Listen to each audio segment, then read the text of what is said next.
have shields. Yeah, but he has to get to zone ASAP. Airwalks, a previous reigning champ so far in RL Grime, are going to push someone off here. And oh boy, this is the Pro-Am. It's starting to heat up here. That is going to get clipped so many times. Absolutely. Tfue hitting the trap. Never expected. Imagine catching a nice little two-piece and then walking into a trap.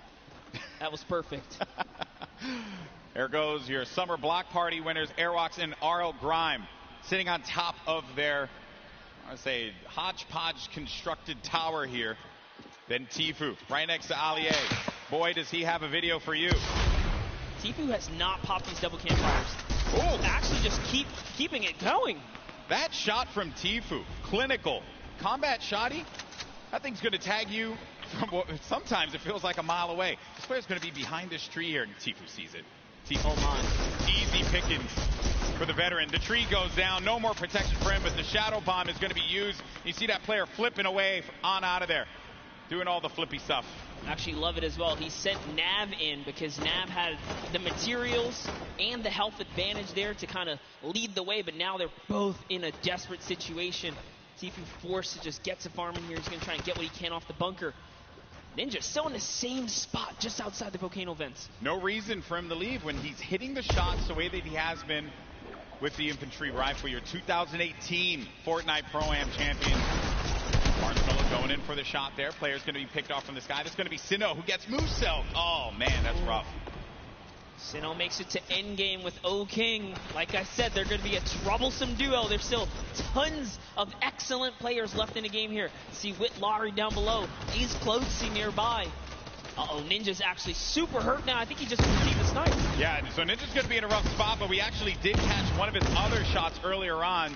That was going to be on Michael Dreyer. That was Elim number 4.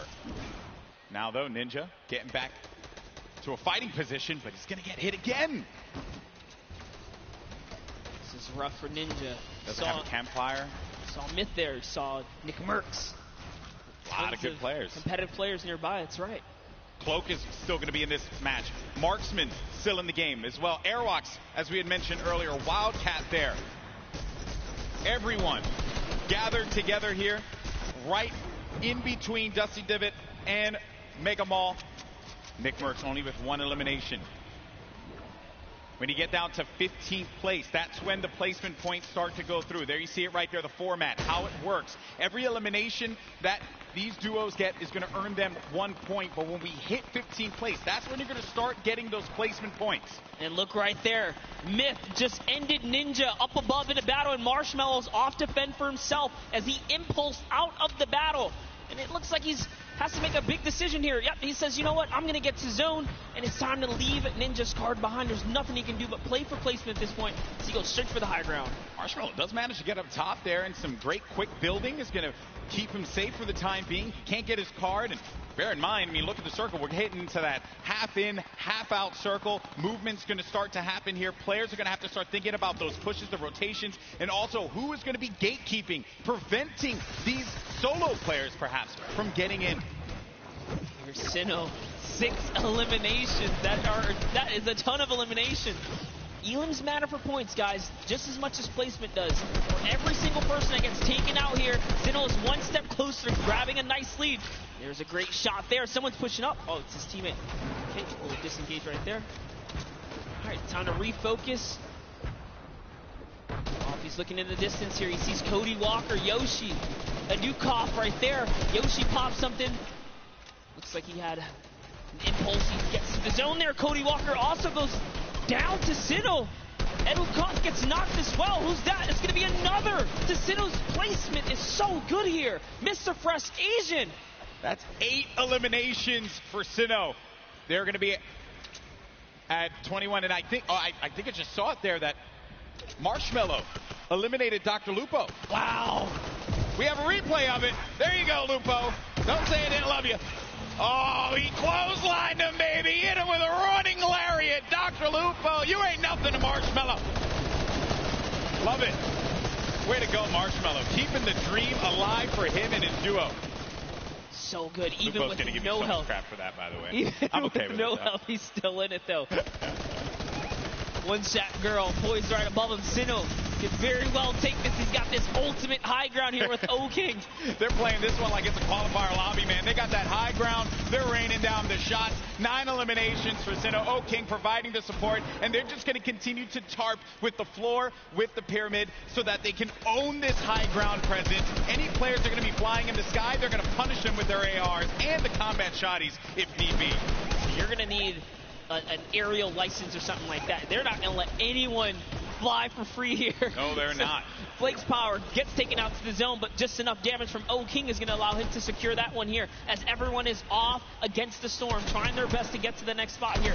Take a look at O-King's perspective. He's got a minigun way up top. Oh, man, the minigun shredding them. You got to be careful, though, for that storm. Look how much damage is going to be taking O-King.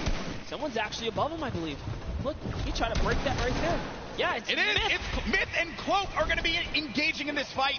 Sinnoh plays that defense, protecting his teammate. Cloak is going to have a smidgen of health remaining. He's going to go right on top of Sinnoh and O-King. Chigwa just picked off one, and that's going to be Elim, number 10. On to Cloak. 11 as well will be registered. That's 11 points. We're also going to be in placement here, Monster. Wait a second. Are we still in the first game? Hold up.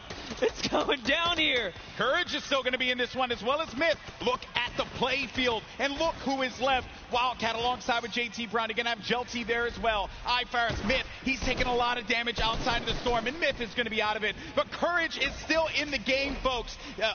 A possibility for him to get this first game win, but I don't know if Sinnoh and O-King are going to let him have it. No, they're not. Not for free, at least here, as Sinnoh's landing more shots on his opponents here. He is running low on materials this time around, though. 500 mats. In comes the pressure. Will we finally give up this placement? Will we jump down to commit to this battle here? There's only 4 players left. We're now down to the final moments of game number 1. O-King is going to be out. It is all up to Sinnoh here. Wildcat down low. He takes the shot, and it's Sinnoh with a victory royale. Game 1 domination from the high ground, and they never let him come up ground. That was insane. They denied them any kind of territory whatsoever. This is why I love Fortnite right there. When you know your players, you can just smell them from a mile away. They're gonna do great things. We saw them way on the southeastern part of the map, the place that we like to call the West, right? They were there, they landed there, and took out Fear itself. And in a crazy turn of events, they slapped the entire lobby all the way through to the end. Here's the final moment. You know, I've had the pleasure of commentating a lot of esports in my career, and I always say, watch out for the South Korean players, because they're so good. And Sinnoh showing us why here in New York City, the first win. What a game that was. It was a little slow, I have to say. Then it ramped up like a good book. That's the best part about getting full game lobbies. This is what we tune in for, right? You get the entire story. You get to paint the entire picture. And just like that, like the fact that we know where he started. He took out Fear itself. Like, we were just talking Fear itself. We know he's a respected competitive player. He has that land cool, right? Exactly. It still wasn't enough. Exactly. And this is going to put Sinnoh on everyone's radar as well. But that was a pretty tough end game there. A lot of great players still left in it. It just wasn't enough. When you have that high ground, that's it. And I made the joke, they were playing it like it was a World Cup qualifier.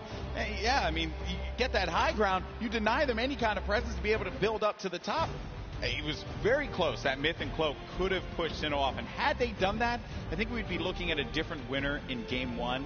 But credit to Sinnoh for keeping his cool, as well as O-King for supporting him in that one. Yeah, Cloaksy might have had the high ground, but if I'm not mistaken, Myth just hit him with a really good shot. Put his back against the wall. He had no help. Sinnoh comes out with that side peek, and it was all his, and easy raining from there. Yeah, some good moments in that game for sure, and we thank you all so much for joining us here. That was just game 1 of the Fortnite Pro-Am here at the Fortnite World Cup Finals, our 3rd Pro-Am ever. We've had some great games throughout the day. The Creator Showdown was a blast to watch. Some really, different experiences for a lot of our viewers. I mean, hey, we watched $1 million jump, literally. $1 million jump. That was insane. I know. I realized I made some poor decisions career-wise when I was not in there for the $1 million jump. That was awesome. And then we just saw one of South Korea's best players in Fortnite, Sinnoh, just take game 1 in dominating fashion. And now I have been informed that we do have our winners down on the floor with Pookie for an interview.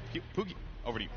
Thank you so much, Golden Boy. I am here down on the floor with our Winners, I want to congratulate both of you first off and foremost. We have Sino here, who we've seen play so many times in the past. He was actually part of the World Cup qualifiers. He did not qualify, but it has been quite a journey for him. How does it feel to be playing on this stage regardless? 우선 여기 한번 첫 라운드를 우승하시게 된 거에 대해서 많이 축하드리고요. 신우 선수 같은 경우는 퀄리파이어에 아쉽게 진출하시지 못하셨는데 여기까지 오시게 되셔서 이 무대에 서게 된 그런 소감이 어떻게 되시나요? 일단은 소감, 일단 제가 여기 있는 거가 믿기지가 않고요. 게다가 첫 라운드까지 우승을 하니까 지금 진짜 기분이 정말 좋네요. I actually can't believe that I won this first round, and it feels awesome to be on this stage. Well, I can believe it. You guys were playing clinically with the high ground, the tarping, unbelievable gameplay. Congratulations. Down on the end, you've done charity events before, so you've done this before as well, but is this your first time playing Fortnite in front of all of these people? 우선 일단 하이그라운드에서 잘 이렇게 플레이 하셨던 것 같고, 이렇게 체리티, 자선 기부 행사에서 저번에 플레이 하셨던 것 같은데, 이 많은 사람들 앞에서 플레이 하셨던 게 어떠셨어요?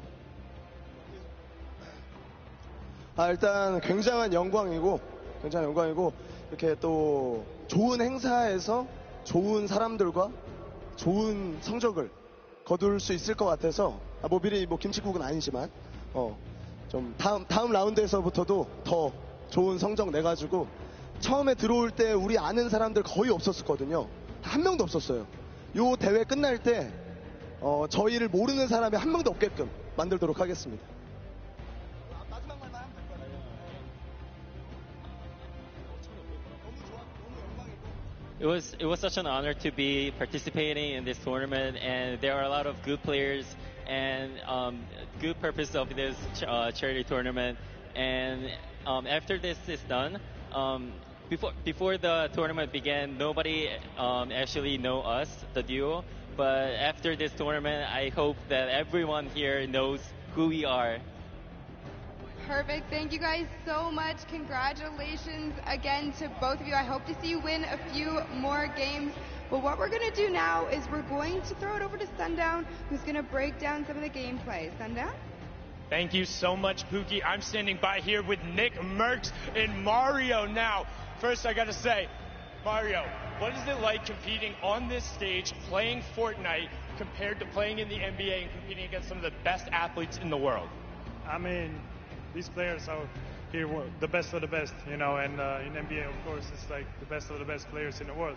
So it's kind of same in that way, but I mean, just enjoying here in front of our fans over here. I was in New York actually last year, so I'm kind of home. So awesome, man. Thank you. Now, Nick, I'm going to ask you about some of the gameplay we just saw in that last match. You're actually able to catch a really nice double elimination onto some key targets and then get a good rotation out. So let's roll the clip and we'll kind of take a look. What was going through your mind when you were able to catch those? Because you played a little bit slower over the course of the game and then you were able to set yourself up with the angle. So what was going on?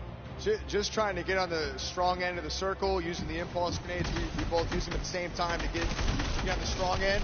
So what we did was we bounced across, we got lucky with the circle, and we looked for the players that are rotating late.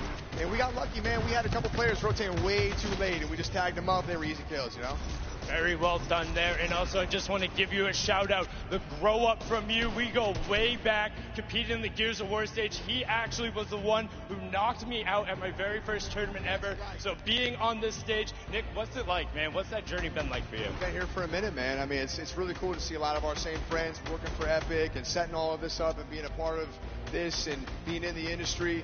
I kind of feel like a grandpa, We've been in it for a minute, and it's a good feeling. Yes, it's a good feeling. Good luck in the rest of your matches. Now, come on, get in here. Give a hug. Give a hug, man, Mario. Thank you so much, man. Absolutely amazing from these guys. As I said, good luck in the rest of the matches. We're going to throw it back on over to the desk with Monster and Golden Boy. Thank you so much, Sundown. That's right. A lot of folks here go way, way back, and that's always a fun time when everyone's able to get together, hang out, reminisce on the good times. But we're here and now, and right now, it is currently Sinnoh and O King's time, because they won game number 1. Let's take a look at the standings when we get a moment to see where we are currently, because as we know, that victory from the South Korean duo, hey, let's not forget, Sinnoh, this is a guy that nearly qualified for the World Cup a few times now. A lot of talent. And I'm just glad that people, they said it right, that we want people to know who we are. And I just want people to know who these players are, because they're so good. They're so talented. Yeah, without a doubt, when you guys obviously get this translated, no, the competitive community absolutely know who these players are right here. For and sure. you guys deserve every ounce of respect, especially from the public. But we have some standings. Let's That's see. right. Let's see where these players are, Golden Boy. That's right. Let's take a look at the standings. Where we are right now. Who is going to be behind in this one, right? So it's going to be, it's going to be Airwalks and RL Grimes. So No surprise. Picked up 7 eliminations out of that game. All right. Courage, Sean O'Malley in 5th place. You got, let's not forget about Garber Reaver and Jelty in 4th, and Robles and Chigua in 3rd. Tifu and Nav in 8th place. I'm jumping around here, just looking at some of the players that we've talked about. Maybe some have had unfortunate circumstances become them, like Tifu. Got hit with the trap. I mean, we saw Ellie earlier today, right? He just pointed at the camera, walked off, representing for JP, Japan, right? That was a good interview. Good to see him in the top 10 right here. But as we move on to the second page, and just take a look here, all of your favorite content creators, a couple of elims on the board. It's not bad at all. No, not at all. It's only game 1. You have plenty more to go here. Ninja and Marshmallow in 14th place. We covered them quite a bit in that last game because they stayed put at pressure plant and did not really need a reason to ever rotate around. Because of that, Ninja was able to punish a few players flying in the sky, kind of like when he caught Tim the Tap Man midair. Yep. That infantry rifle was huge for him. Maybe he's going to be able to do that again. Obviously, let's see how the circle works in your favor. But that's it. Game 1 is behind us. Now it's time for game number 2. Come on, New York City. Do these 2 New Yorkers proud. Let's start to make some noise and get hyped. Detonator's excited. I'm excited too. The countdown is about to begin. Who is going to come out on top in game 2? Here we go. The battle bus is flying over the island. We're going to get a good trajectory here. Going over the ice biome, Bipolar Peak, making its way over to Lonely Lodge. That's right. It's cutting straight across the map. Straight in half like a fresh New York pizza. It's straight down the middle right here. And everyone's going to get their take of the slice. I love making I like that pizza reference, bro. You just have to. It's too easy. They're just giving out here. You can't be in New York and not make the pizza reference. Gotta make the pizza reference. And also, Chinkin, if you're listening to me, you fold the pizza. You don't eat it. You don't eat The flat. question is, do you flip it upside down on the cheese side, or No, man. no? Just fold it straight up. Just asking. Some people, they advocate for that kind of stuff. Those But people are crazy. take a look here. You see Detonator floating on by. Marshmallow right there. No surprise. They're going right back to Lazy Lagoon. That's going to be their hometown. And they're getting landed on, by the way. You take a look at that map. There are some players nearby. Our champs, Sinnoh and O King. I think everyone wants to see them here. Yeah, that is a problem. There is a player that landed lazy. We'll keep tabs of that later. Here's the game 1 winner, Sinnoh, O King. The lucky landing spot. You're going to get a few options all the way in the back, remember. So you're going to be all the way back here by Lucky. You can go to Fatal if you want to get some more loot. Maybe you want to push over to the desert biome, go to Paradise Palms, potentially where the circle is going to populate. We're going to find that out in a few seconds here as well. So this is when key decisions are going to have to be made. And lucky them that they went to Lucky Landing, because the circle literally lands right at the edge. So they're good. They're good for that push. They have a lot of real estate to work with, Monster. Call that winner's luck, all right? These guys have the nice There's lead. beginner's luck and there's winner's luck. This is winner's luck. Winner's luck is a thing, all right? Sometimes things just go your way, and then you're the winner. Sure. Never happened to me. Breaks my heart. One day. I've seen it happen to you a few times, though. You've got a few... Hey, I'm here, aren't I? Like, look you got some shields out of nowhere in chess. When I watch your stream, very questionable. Like, that's not fair. Right when you needed it. How's that even possible? Happens to be the best of us. Like, you just don't have a response. You're just like, you know, I don't judge. I just take my blessings. I respect that, man. Some chug splashes there. Going to bring everyone up to a decent amount there for the shields. Some eliminations already. We lost 2 duos already. Going over now to Paradise Palms. Same duos that were here before, sticking to these drops. You got Dead Drevel along with Oscar Lod. Oh, nice shot. Shots down. Did he connect there, though? No, he didn't, but at the very least, so he was on target, that player. Did manage to move around there. Hear that shadow bomb go out, and Dead Drevel had to have heard that, which is the reason why he's going to start pushing up here. Doesn't have the resources for a full fight. So he's going to be playing around this natural structure, and he needs to just farm up. Oscarlot's going to be taking a lot of damage as well. Going to have to get out of the fight. 34 HP remaining. He's going to need to rely on his teammate. Does not land that shot with the hand cannon, but Dead Drevel's there for the follow-up. That's Business Boy. Oh, but business is closed down, unfortunately for him. Dead Drevel's going to be out of this one, but not dead yet. Did get peeked right there, so he has to be careful. Oscar just looking. And Frizz has got such a good, position on them, and he even has shield. This is just like that. Now he's at 72 extra shield, so he's doing just fine. That drum shotgun, perfect for being chest to chest, get right up in a player's face and doing tons of damage. And it's early game, so Frizz can get Business Boy's card, bring it back into the fight. Oh, the revive's going through. You see it, the pickup. Oh, but Oscarlot heard it, so had to get out of the fight. Frizz gonna go for the follow-up, but Frizz is gonna take a bunch of damage, down to 80 HP. Player's gonna jump for the fight there. And a hope and a prayer, but unfortunately, Frizz is gonna get the better, and that's 2 eliminations, and that duo is gonna be out of the game. 2 huge eliminations, and just a little fun fact, I'm sure his girlfriend will be proud. It says here, they both have pink hair. Okay. I don't know what it's like to have pink hair. I have to talk to Ninja about that one. I know he did that for a little while. It won't look good on me, and also I don't really have a lot of hair. Yeah, I was gonna say, I don't want to break it. And speaking of someone with not a lot of hair, Dr. Lupo on your screen right now. Just messing around. That was a low blow. No, here we go. As Fortnite's resident senior citizen, I'll take it. I feel like I'm also a part of the geriatric gamer program. Actually, this is our first time seeing the Storm Sniper in play here. That's right.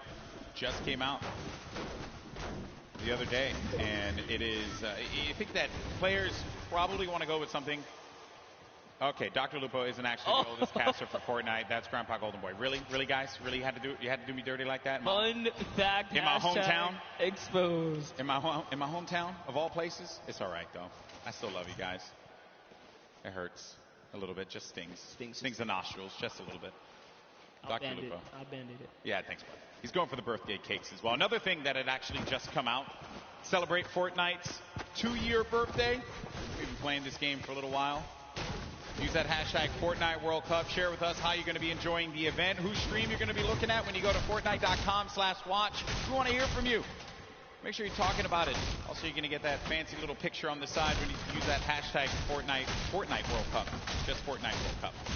There's Sigla along with Dr. Lupo. They're just going to loot around Salty Springs. A lot to get around here. What are your thoughts on Salty, Monster? Oh, I love Salty. It's one of my favorite places to land, mainly because that back house, man. It's nothing more rewarding than landing on the ledge, getting a weapon through the window seal, and just picking up an easy elimination on someone who goes for the chest on the roof or something like that. Salty's like the bane of my existence when I rotate out of Fatal. I never want to cross Salty because you always have a player that's going to be so stacked with so much to work with. Things have certainly slowed down here. Making our way now to Fatal Fields. Speaking of, wow. There's Sinnoh with King this is awesome. The strats. This is like a Flossin level play here. I'm loving it. Oh, he hears someone nearby, Golden Boy. Stay down. Stay down. Uh-oh. Stay down. This is not the duo. You want to move them? No, this is not the duo. You want to do that too? Okay, so they're going to try and get around there, right above them. Oh, no. But Moyer's going to be taking so much damage, down to 80 HP. He's still going for it. He's going all the way. He wants the top here. He takes high ground. It actually is. Oh, but the Bush manages to repel the damage. It takes one shot clean. Ooh, and nothing else. That was one. Can he hit the other right there? He's going to have that green tag. Oh, no. And it's going to be the duo that won game 1. Oh, King and Sinnoh. Wait. Another duo. I mentioned it. They go lucky. They get all the loot, win the fights out of there, make their way to Fatal. Plenty more loot to grab. And naturally, they're going to cut straight towards the zone. And we saw how many eliminations they had last time.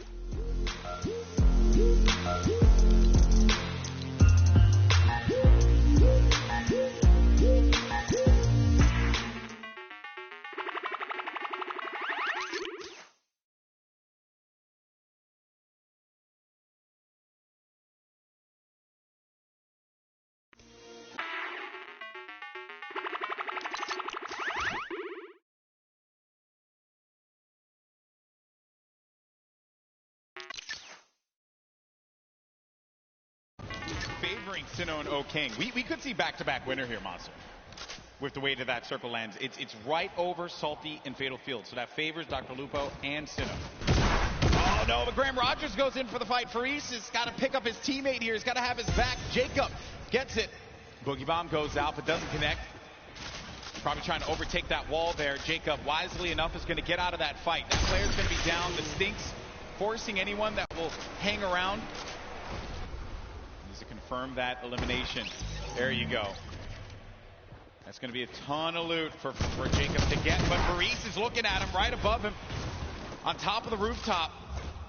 He wasn't ready in time there to put the shots on him, so unfortunately he did miss. He goes for that side combat shot and breaks the wall right there. Oh man, this is not looking good here for Jacob. Faris gets his teammate's card. Does he have to get out of the fight? Oh, Jacob taking a fight to Faris. You like to see that one.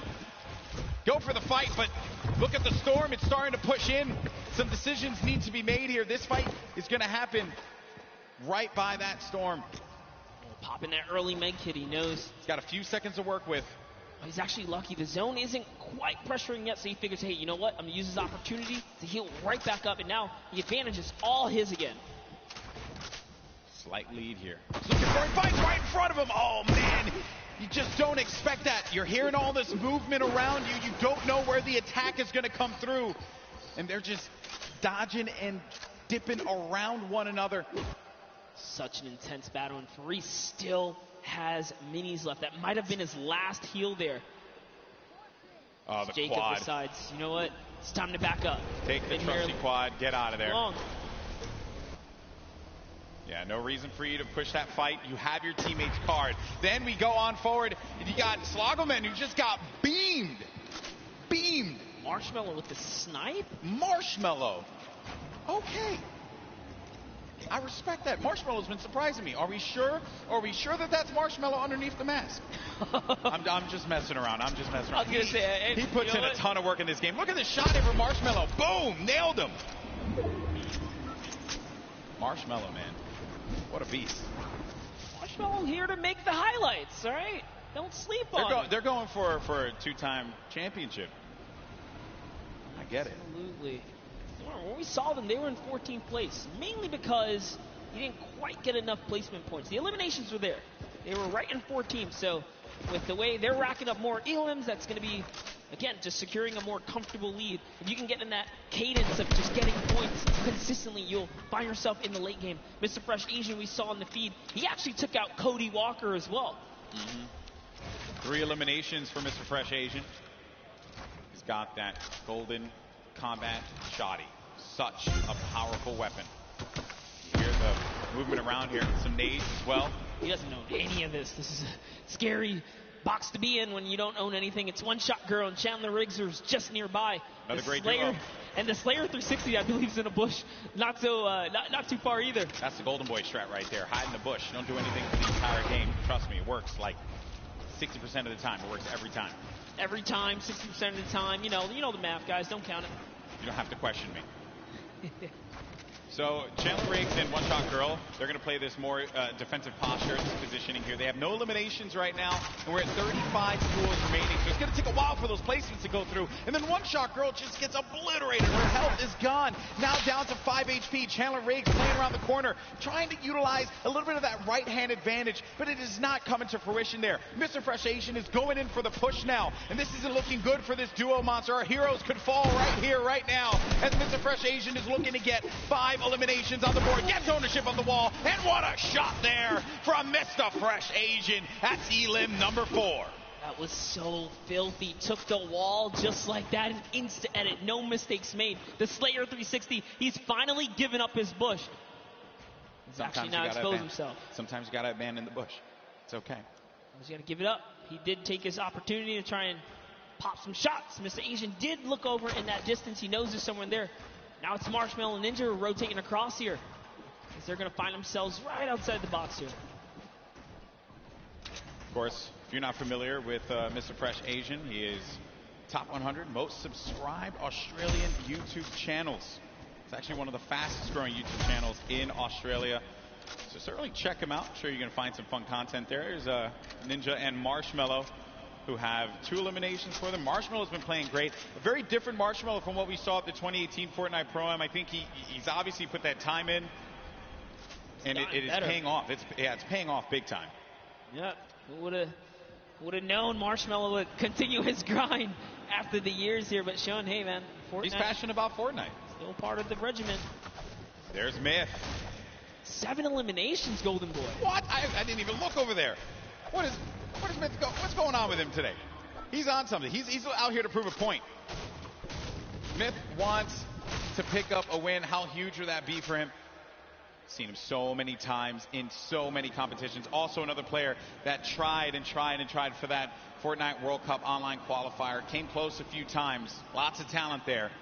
And here's the format and how it works. Once we hit that 15th place, that's when those placement points start to go online. But because Myth has 7 eliminations, that means he has 7 points currently, Monster. And his teammate is down right now. Unfortunately, Michael Dreher was taken out. We do know Michael Dreher is interested in running that marathon this year, but, you know, he's going to need a little more stamina to keep up with Myth here in the Fortnite world. The idea of running a marathon crosses my mind. Oh my. It makes me sweat. What kind of party do we have here, Golden? Chihua sitting right next to Alexia Ray and Jordan Jones. Jordan Jones at the start of this entire thing said, hey, you know, they know. She's here for the ladies, representing. She's got her gun ready. Someone's out. Oh, no. Oh, no. She's in a box. Sneaky plays here from Jordan Jones and Alexia Ray. That player had no idea. That was crazy. He got away. He took the launch pad. He got away. You never suspect the people in the cornfield. Jordan Jones and Alexia Ray, super sneaky plays here. Aaron Gordon's like, you know what? I'm just going to kind of keep my cool here, stick still. It's Ali A jumps back in the baller. He's out. He's like, yeah, you better be careful, man. There's some crazy people in the cornfield. It's like The Shining out there. Look out for that. Okay, and they're crouched, so you won't be able to hear their movement. You have to really focus on it. They got there just the 8%. I like this strategy. They are eventually going to have to move here. Same thing for Ali A and Aaron Gordon, which for them, I'm sure that they're a little worried about where these players are going to be. Listen, Ali A might be a famous YouTuber, and Aaron might be huge on the basketball court here, but you step to these two ladies right here, they're going to make you look like little boys. They are ready to fire away right now. They are so ready. Okay, well, while that's going on over there, and I'm sure that's going to take a little while to come to fruition, we're going to have a classic battle here between Tfue and Ninja. Marshmallow's trying to play that supporting role as well as Nav here.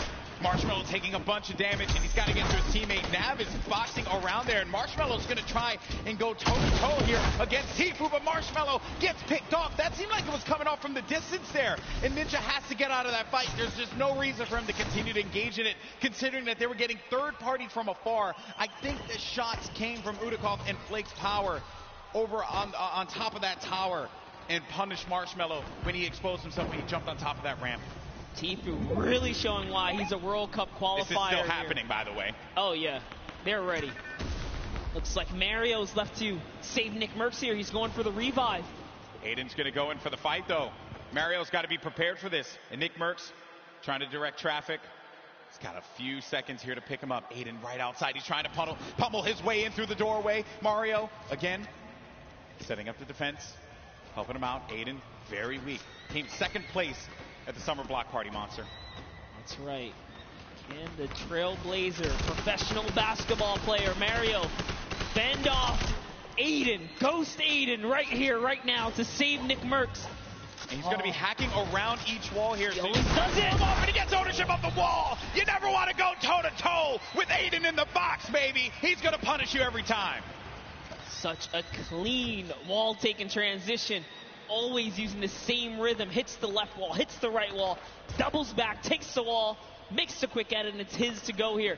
Sinnoh and O-King now hopping back with our previous Game 1 winners here. Still in the running, 2 eliminations. Tons of materials, launch pads, campfire. He's got everything he needs. And what's even better, they have the circle. The circle is in their advantage. We're now into Storm Phase 5. I'll tell you right now, he's going to build all the way up and start crushing players when you got zone like this. Let's see it. Now, some of you may be wondering what's going on right here. Maybe you're new to Fortnite. What he's doing is he's using the edit to peek through the pyramid so that this way he can get the lay of the land. Fortnite's all about information.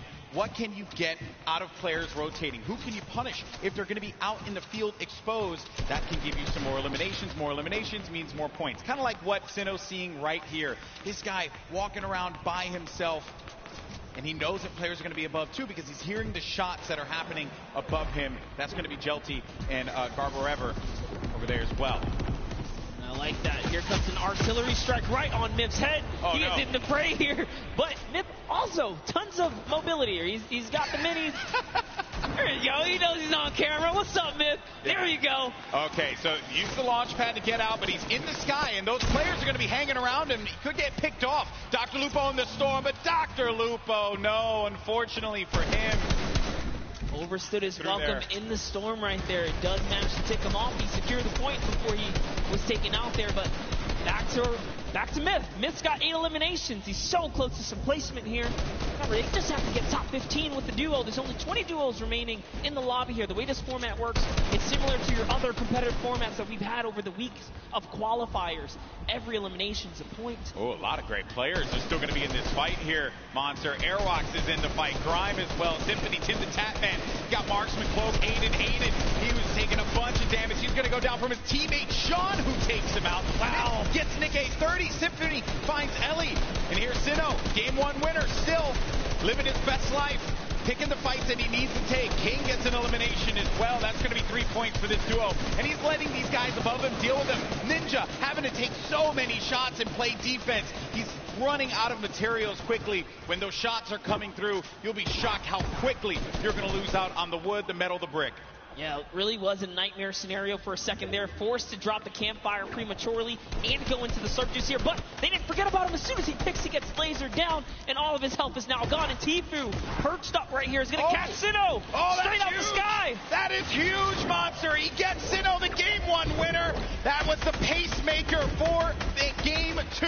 And now it could be Tfue playing that strategy that we saw in the Fortnite World Cup online qualifiers. Going for the high ground. He's going to be by himself, though. 5 eliminations. Player right in front of him. Waits it out. He's just looking for it here, Golden. Trying to see if he can find the shot, find the angle.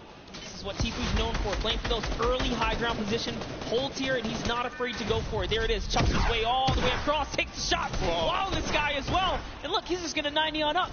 Great shots, has shockwave grenades, also has shadow bombs to utilize to his advantage if need be. Ninja's still going to be in the fight, as well as Cloak. The high ground's been eliminated, but that player does manage to get above him. That's going to be Sean. That was Sean who goes all the way up to the top. Tfue's going to be playing in the mid-ground. Symphony right next to him. Jacob still in the fray as well. Saw him in that crazy battle earlier on. He's still in the action. And look at what's going on. That circle's going to be moving toward that mountain, which means players have to start making their way up.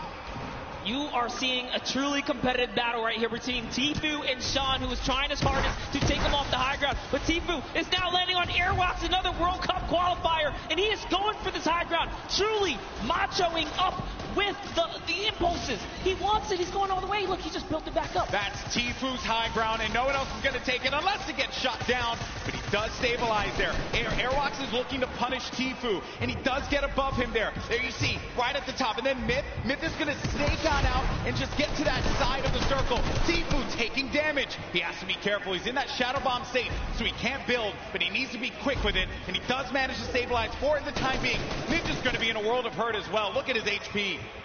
Will Tfue make the quick peek right here? He sees someone in the wall next to him. Myth actually forgot to edit, and now he's in the storm down to the bottom right. That might be the end for him. Oh no, Myth, not like this. He tries to get out. He does manage to stay alive. Oh no, Myth is going to get picked off by Airwalks. Sean, Airwalks is weak as well. Jacob now has a high ground. Cloak and Tfue. Tfue said Cloak was a player he was worried about, and it could very well be the case here. He's looking around. Airwalks dealing with a lot. As Cloak, he's going to lose all his shields. We're going to have a proper 1v1v1 here. A 4-way battle as Tfue fights on out. Airwalks is going to be out of here. That's going to be Jacob who gets the better of him. Look at Tfue just try and hold this one off. It's now down here to the final 3 players. Here we're going to see a quick Tfue versus Cloaksy moment or what? And Jacob's up in the high ground. You know he's not going to give him any freebies here. They have to go up the mountain. Jacob is going to be the problem here, not Cloak. Here's Jacob looking for him to push around. He does manage to tag him. He gets a sizable amount of damage, but he loses the high ground in turn. He loses the high ground. Jacob, look. Oh! The side shot of Cloaksy as the storm wraps up Tifu. Oh, I lost my voice there. People. I'm too old for this. What a battle that was. Jacob with the win against two of Fortnite's premier players in Cloak and Tifu. Crazy battle. Ninja slides off the mountain, falls to the zone. Airwalks goes down to Tifu's aggressive push. Wow. And in the final moments, it turns out it's Cloak versus Jacob. And here's the last moments, fatally leaving the back door open. And that's why Cloaksy goes down. And Tifu ended up falling because of the storm. He couldn't get up the hill quickly enough. I mentioned before, that was the concern. When that storm started moving, the players that were down low, those are going to be the ones that suffered the most. I'm just shocked that Airwalks got picked off the way that he did. And Jacob, what a win for him. Huge victory. And again, against two fantastic players. 2 shotgun bullets left in the final moments right there. Wow. Just 2. That was crazy. You know, okay, I think we had a good time with that one. New York City, what do you think about that last game? Because that was a pretty sick one. I think you can all agree with me on this one. Great matchup, through and through monster. What a start. I thought we were going to see 1v1 Tifu and Cloak, and I was going to lose my mind. I may have jumped off this stage. I don't even know what I was going to do with myself. We were that close to that moment, but hey, let's not take it away from Jacob. No, we're not at all. Jacob really played it so well there. Airwalks is doing also just a great job of just chopping him down, chopping down Tifu, really being a pester. That could have been Tifu's game easily, but just pushed the wrong ones. Even Sean was giving a hard run. The tone of the lobby changed as well when Sinnoh got eliminated. Yes. Right? Once people saw that pop up in the elimination feed, they knew that there was going to be an opportunity, because you get a player like that out of the fight, and there's going to be free reign. There's going to be movement to be had. But it was really the real winner of that match was the hill. Was the hill. Because once that hill started moving and the storm started creeping forward, you knew that so many players are looking up and are like, ah, crap. I got to have to deal with that thing. Sundown likes to say, good old man Mountain claims another. Always gets his target. Always gets his target. That was a good one, folks. We're probably going to get some words from our winner in a little bit. They're probably getting themselves all collected. I think we all kind of need to collect ourselves after that one. I thought Jacob lost that, man. Because when he lost the high ground, I'm shocked that the wall didn't get placed in front. But I think he probably felt like he had that angle and he wasn't going to get clipped. Yeah, Cloaksy really thought that he had the leverage, being that he just came over the mountain. He knew Cloaksy could not build in those, or Jacob, couldn't build in those final moments. He had 0 builds. When you see that kind of, you read the player and they're not doing any builds like that, you're like, oh, I'm good. I came up a couple layers, I should be okay. Yeah. But he was at the top of the ramp. It didn't really matter where he was. He was going to get shot regardless, being that he didn't protect himself fully. Yeah, you have to give yourself that wall there so that you don't get punished by those combat shotguns, which we mentioned so many times. That thing has a ton of range. Yes. He was playing that one from that, like close to mid-range, and it will hit you like a hammer for a lot of damage. Before you know it, you're out of the game, you're back in the lobby, you're going back to catering, So what a great matchup that was. Great moments through and through. Also, I believe it was Jacob that had that fight at the John Wick house. Yes. Against Ferris. Yeah, it was a long, exaggerated battle. Storyline right there, people. Close. Yeah, he was nearly taken out at the start of the game. What a comeback story for him right here. Yeah. All the way from the furthest you can go east on the map here, one of the furthest points. From there to take it all the way to the end game and find himself in the victory royale. That's a great game. That's his highlight moment. That's what you travel to New York City for right there. That's for sure. It all could have fell to pieces at that moment in time over by Paradise Palms, by the John Wick house, and then managing to keep his cool at the crazy moments there. great plays. And I think that everyone thoroughly entertained with that. We have 2 more games, though. They're going to be coming up. Games 3 and 4. We're going to determine who the winner is. And I think we're waiting right now to get some words from our winner. Also, we'll get the updated standings to see where we are currently. And I have been informed that we do have an interview, but it's not just with Jacob. It's actually going to be with Jacob and the 2 people that he took out, Tfue and Cloak. Pooks, talk to me. Thank you so much, GB. I am down here on the floor. I have a bunch of people around here. Who do we have? We have Tfue, we have Pooksy, and Jacob. Our final 3 in the last game. Oh my goodness. Tfue, walk me through those final moments. Do you mind? Well, basically, I was in the storm and I had no health the entire game. I had about 40 minis, but I don't know. I just got stuck in the storm. Cloak trapped me, held me in storm, dude, but he got clapped by Jacob, so it's all good. A little bit of animosity. We're going to go over to this side here. Cloak, I got to ask, what do you attribute to that? You had high ground over Jacob. What happened? I thought the zone was pulled down the hill, but it was still pulling up the hill, so I didn't wall off my back, and he got a free shot, and I died. You were eliminated, exactly. Now, Jacob, you took both of these guys out. You won that game. Congratulations. How does it feel to take out 2 of the biggest competitors on the biggest stage in the world? To be honest, I feel amazing. And when I was fighting with Cloaksy, I was so stressed, but because I haven't got a match, yeah. But Cloaksy, fortunately, didn't put the wall behind him, and I did it.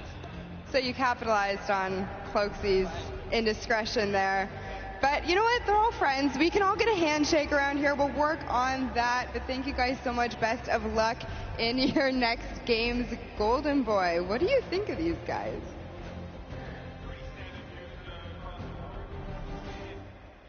I think that the important thing to note here was that you're in those moments where you have to pay attention to where that circle is going to be going, and you just don't know at that exact moment. You're just got out of a crazy fight. You managed to get high ground. You know that this guy's below, and you don't see any builds coming out. So at that point in time, you're like, okay, I gotta just heal up. I gotta heal up. That's what I'm focused on. Yeah, the problem is you can't assume anything, especially in these final moments. You don't know if you're going against a pro or a celebrity. And, you know, Jacob right here traveling all the way from Poland now to show up and make it happen. These guys, these foreigners are really coming here and putting on a great performance so far. We've already seen South Korea make that nice play from earlier today, but that'll lead us right into our next topic here. That's right, our standings. And hey, you mentioned it, Monster. Fortnite is a global game, and we're seeing it play out now. While he may not have gotten the win, Airwalks is in first place. Wow. With 14 eliminations, no victory royale, 28 points total. Sinnoh has been knocked down. Jacob and Claire Grant have climbed their way up to third. Myth now is going to be in 4th place with his teammate Michael Dreher. And then Tfue Ninja also was in 14th place, managed to have that. Now going to be in 7th with Marshmallow. Courage still going to be in the running here. 2 more games remaining. Lots of points. And looking at the breakdown, it's not that crazy to have a big game and be able to come back into this one, Monster. No, absolutely not. You can just tell from the points here that a lot of this is placement-based. Placement, yes, the teams that are catching heavy eliminations are doing fantastic so far. Just taking a look here, a lot of players are in the running. Look at Nick A30 and Max Carver. They have 8 eliminations total. They just haven't placed. If you just squeeze in a couple placements right there, they're clearly catching the elims they need. That's all they need. Exactly. Well, Monster, always a pleasure, my man. Boricua boys represent. But we're going to go to a quick break. When we come back, you're going to have Zeke over here calling the action along with Monster. And we have games 3 and 4. And then we're going to crown our next Pro-Am champion. You don't want to miss it. We'll see you on the other side.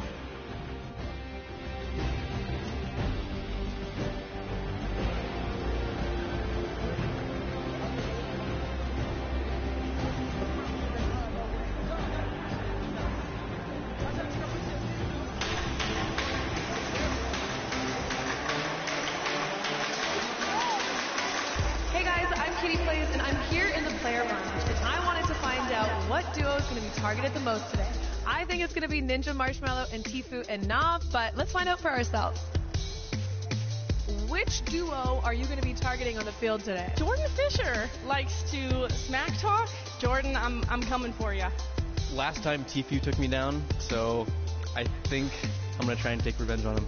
Well, I was practicing with One Shot Girl and Nick A30 and Chandler Riggs, and I know that they're going 50, so you might catch me there. Targeting every opponent in the game today. Any chance I get to take a shot and run, that's the name of the game for me. Take the shot and run. I don't want to name names. I got a couple friends here who might not see me coming, might see me coming. I'm going to be rolling around in a ball, trying to get some late game points and then get some elims at the end of the game. So I'm not going to be really targeting anybody. All the 9-9 opponents will be eliminated by me, by the power of the heavy metal from Detonator.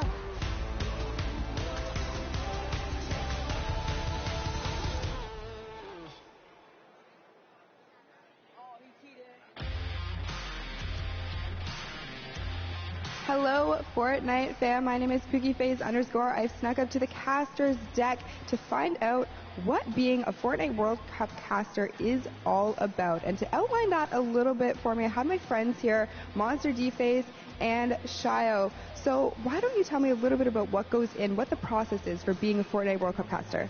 Well, it all begins with preparation. When it comes down to handling what is the Fortnite World Cup, you have to prepare. We're talking solo and duo competition here. Not only that, we are slammed with a pro-am. So you have to cover bios. That's what me and Shio do. We sit down, even today, we go back and forth. We're talking hours of preparation on players. And Shio, what are you doing specifically to help the casters, and what are you bringing to this broadcast right now? So Monster talked about preparation. For me, it's all about the back and forth. If the caster needs any type of knowledge on a situation going on in the game, I've got that. We have 3 screens down here. One has the main game on it. The other 2 just have information and a broadcast alert section. If they have a question, they ask me. I've done all the prep with Monster for weeks, days of cramming as well, and we just get to it. Questions back and forth, relay the information, and yeah, just behind the scenes work. So you're essentially the Fortnite encyclopedia then, and you are just relaying the information. I hope that gives you a little bit more insight into how our casters prepare and bring the World Cup action to you.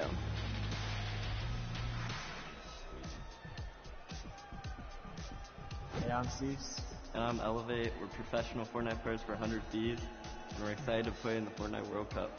The most fun part of the journey is, for me, just growing as a human and as a person, like having a good time messing around. The best thing about being here for the World Cup is the experience for me.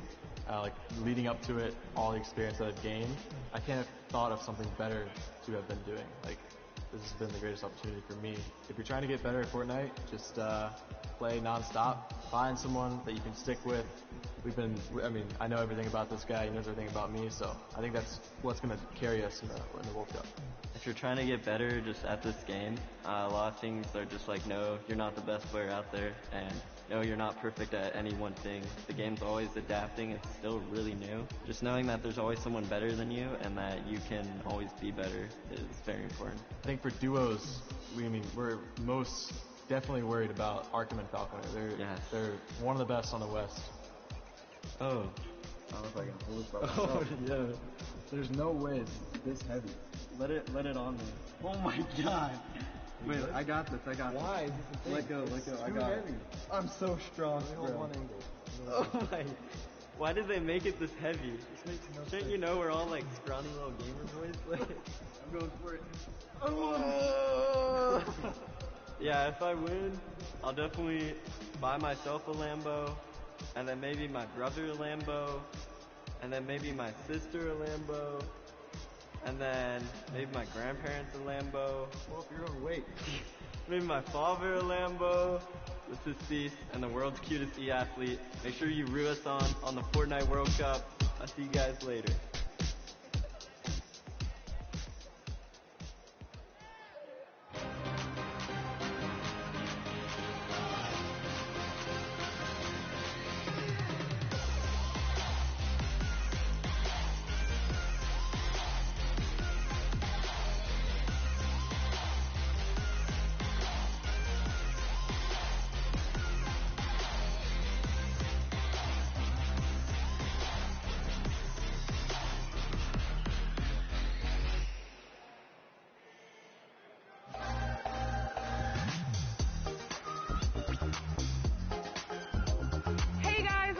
here at the fan experience at the Fortnite World Cup Preview Day, where all the pro players are here to enjoy the event.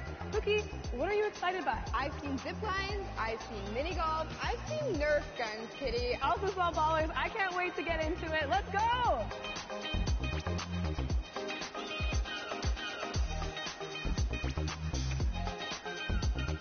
We made it! We climbed up the mountain and we are preparing to zip line off into Lonely Lodge. Are you ready? Yeah, let's go on an adventure!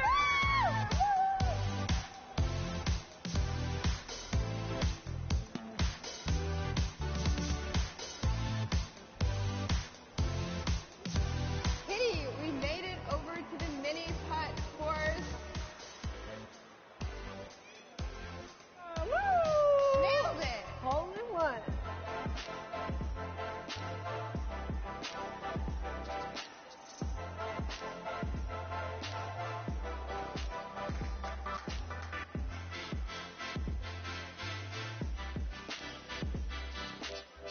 Cookie, I had so much fun here at the Fan Experience Preview Day. So did I. If any of you are going to be at the Fortnite World Cup this weekend, please be sure to come by the Fan Experience and check it out. But for now, we have so much more Fortnite action going on, so let's head inside and check it out. Let's go!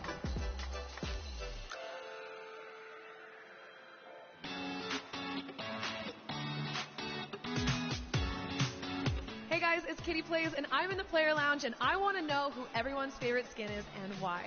I think I like the hamburger guy, you know what I'm saying? But it's a big target, but I like the way it looks.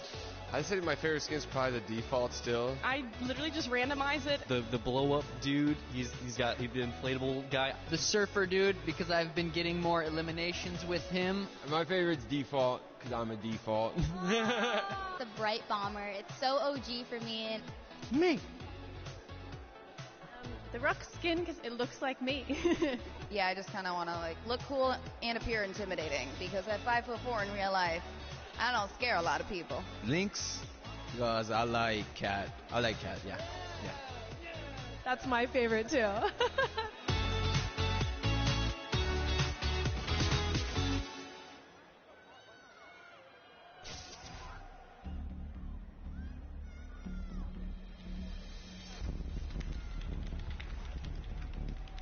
It's not really just sitting in the chair and messing around on my computer. It's more serious stuff behind it than that. If I work out, I have a mental coach which helps me relieve stress. Awesome. If I try to eat healthy, I usually eat chicken and rice. I think that's why I play in such a high level.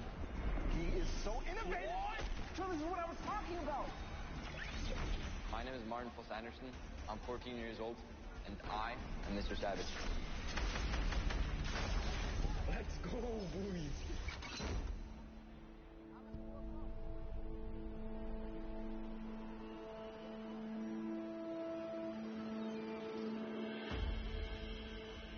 I live in Oslo in Norway. I really love the fact that I grew up here. Most Norwegians spend a lot of time outside. In the winter, I like cross-country skiing and slalom. But I think my favorite activity outside is playing football with my brother.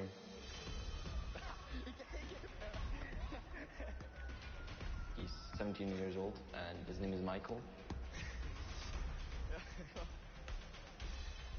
My brother and I have always been competitive.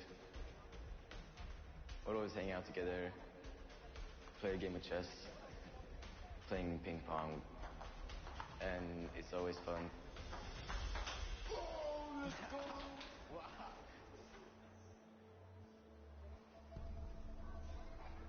My brother has a big role when it comes to my Fortnite career. He introduced me to the game, so without him, I maybe wouldn't even have started playing the game. At the beginning, we played a lot of games. I was better than him, and then he just exploded and took over. He has insane reactions. He thinks really fast. Oh my goodness! What a play! Mr. Savage M!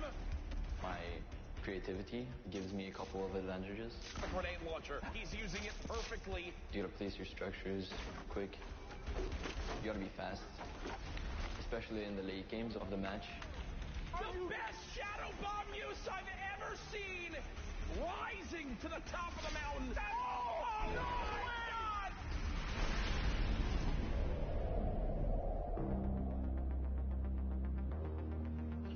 I love meeting my fans.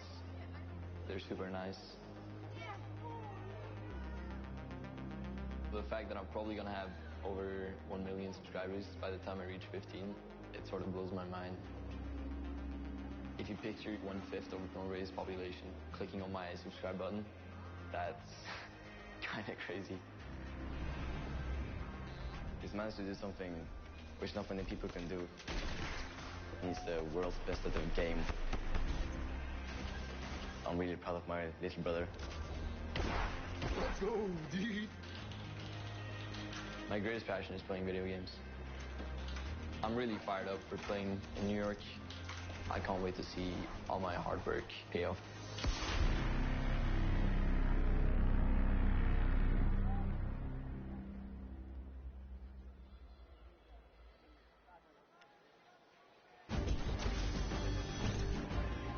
Welcome back, Fortnite fans. We are gonna do something very special. You know, it's been a really cool day so far. A lot of action, a lot of fun things have been going down. You got a sneak peek at it there. I think we need something special for you. So what we're gonna do is we're gonna send it down to Poogie's on the stage, and she's actually standing by with some very special guests for a very special announcement. Thank you so much, Zeke. I am down here on the stage. I have Ninja.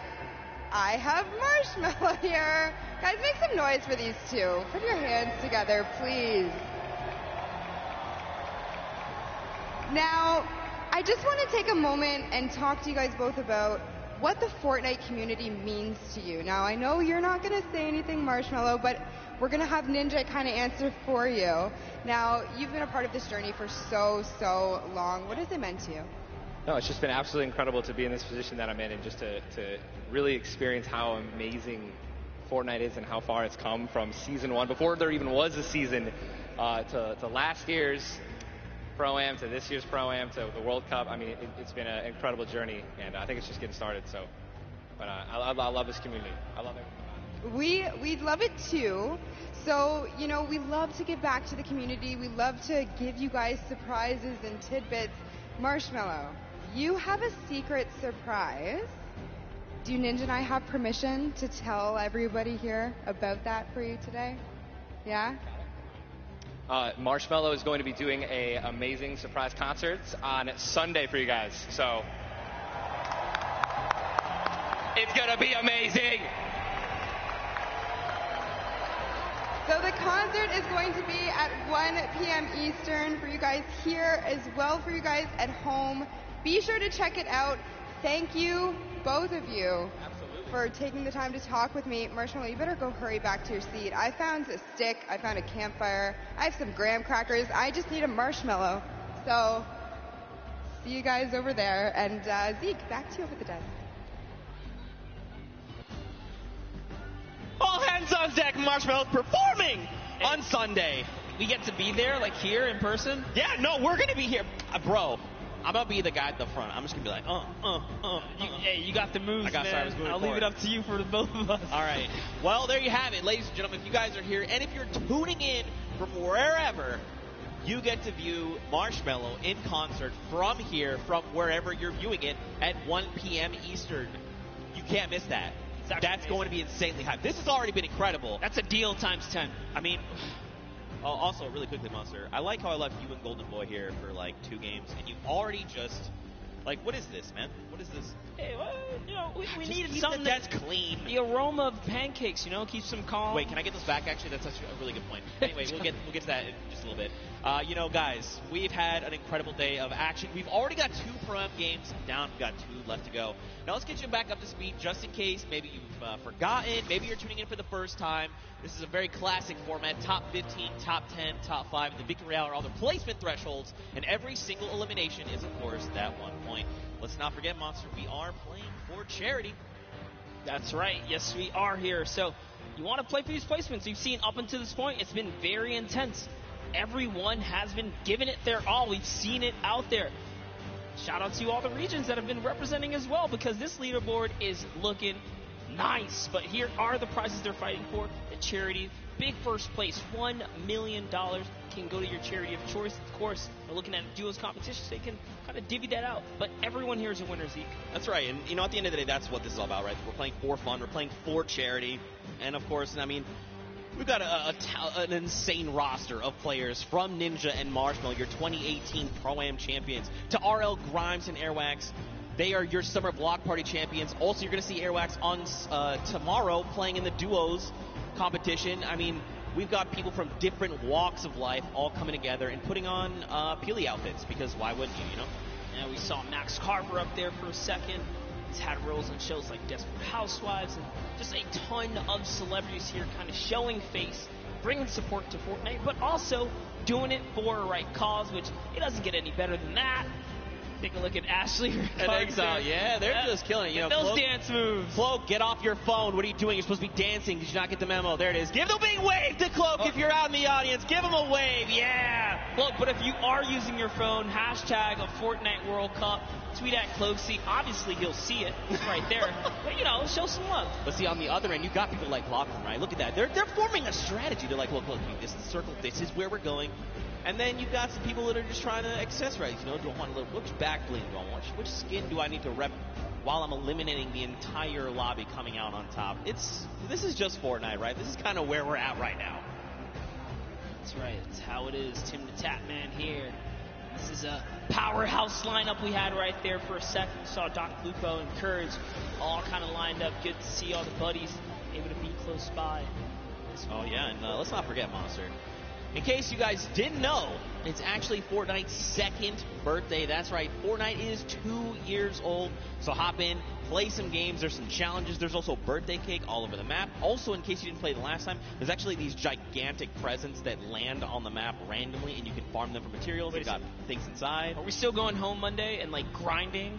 Yeah, no, absolutely. That's absolutely happening. I need to get the last Fort Bite. I need another 65,000 experience if I want. We're going to make it happen. Me, Bala, Shayo, Zeke, squads, Monday, happening. We're going to get you that. We're going to get you Singularity.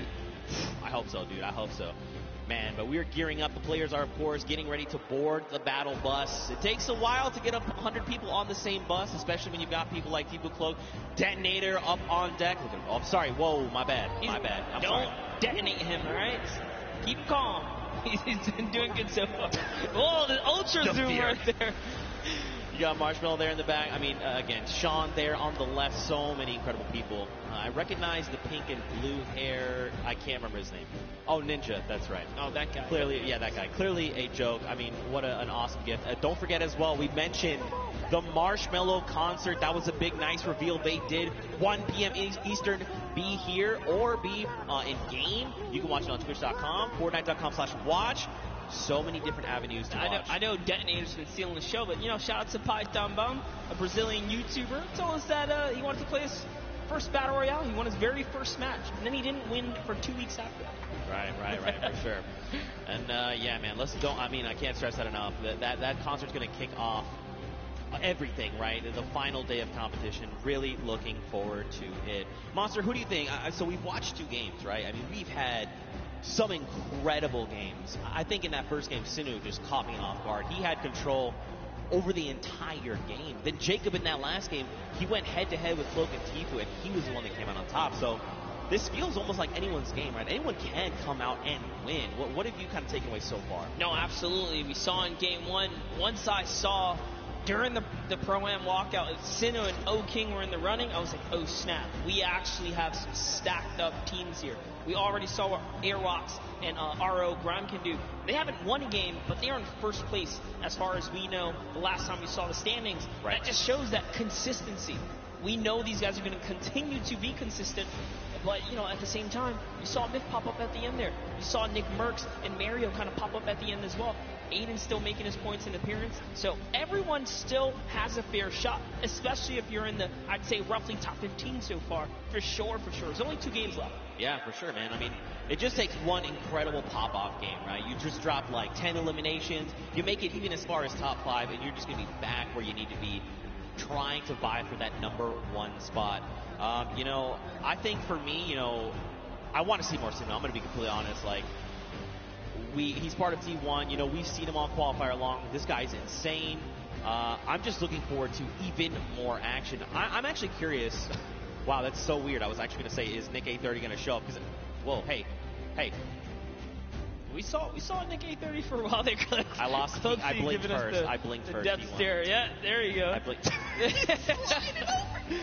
No, I was actually going to say Nick A30. You know, people like One Shot Girl and Chandler Riggs. They are very. All right, everyone. First one to blink loses. Everyone in the stadium. Here we go. That's right. Don't blink. Cloak, don't blink.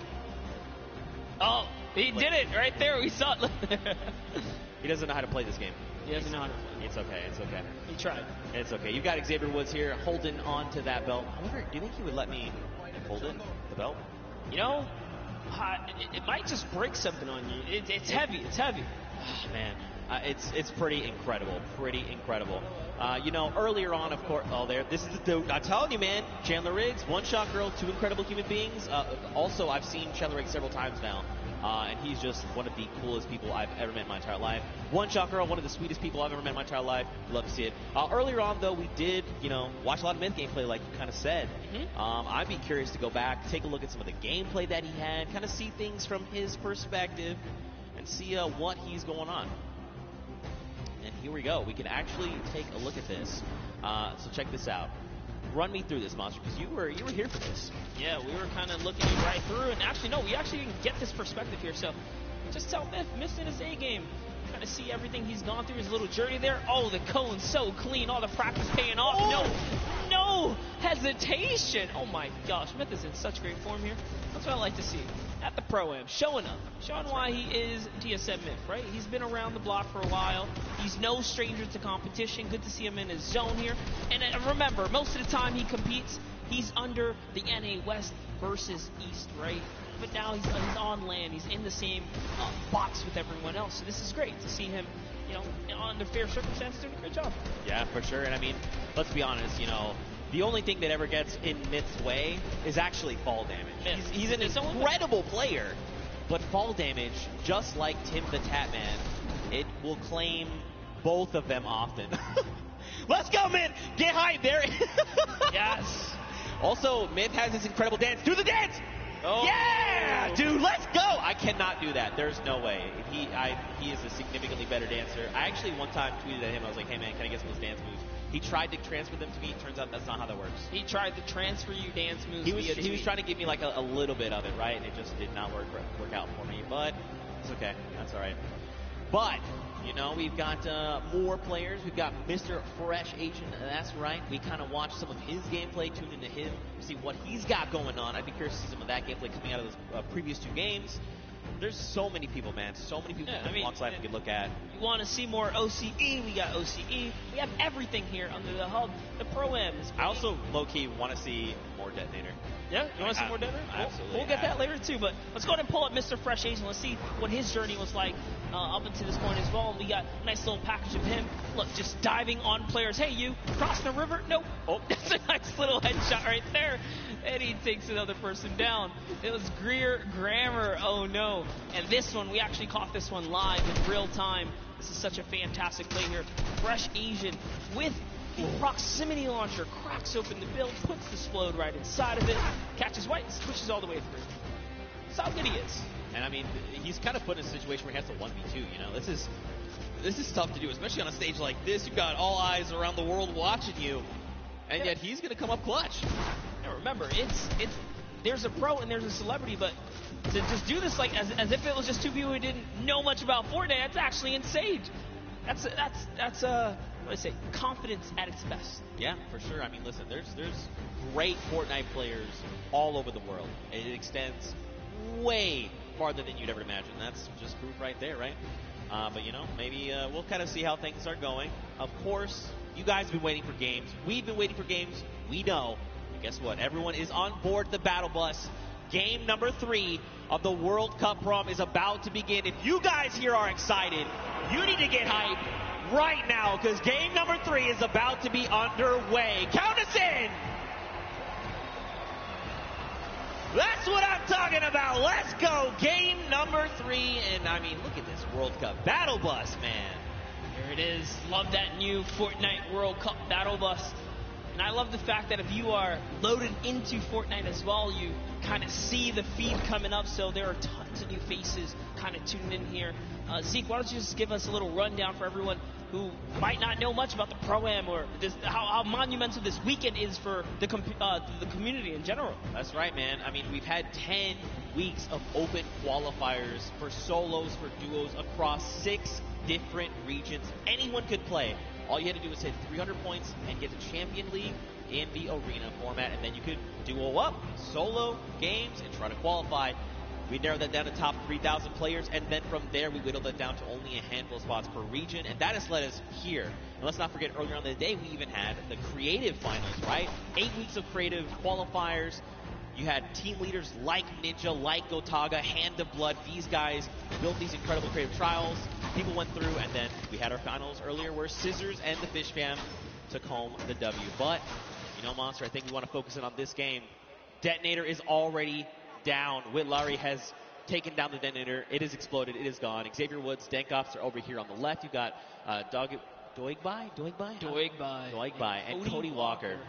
Yeah, Doigbai. Oh, man. Coach for the Millennial team there. But anyways, hopping on over to Dr. Lupo and Sigala here, who are in that little bit of Neo action we got here. Man, you know, I have to give Courage props. That video they made earlier, you know, we kind of knew something.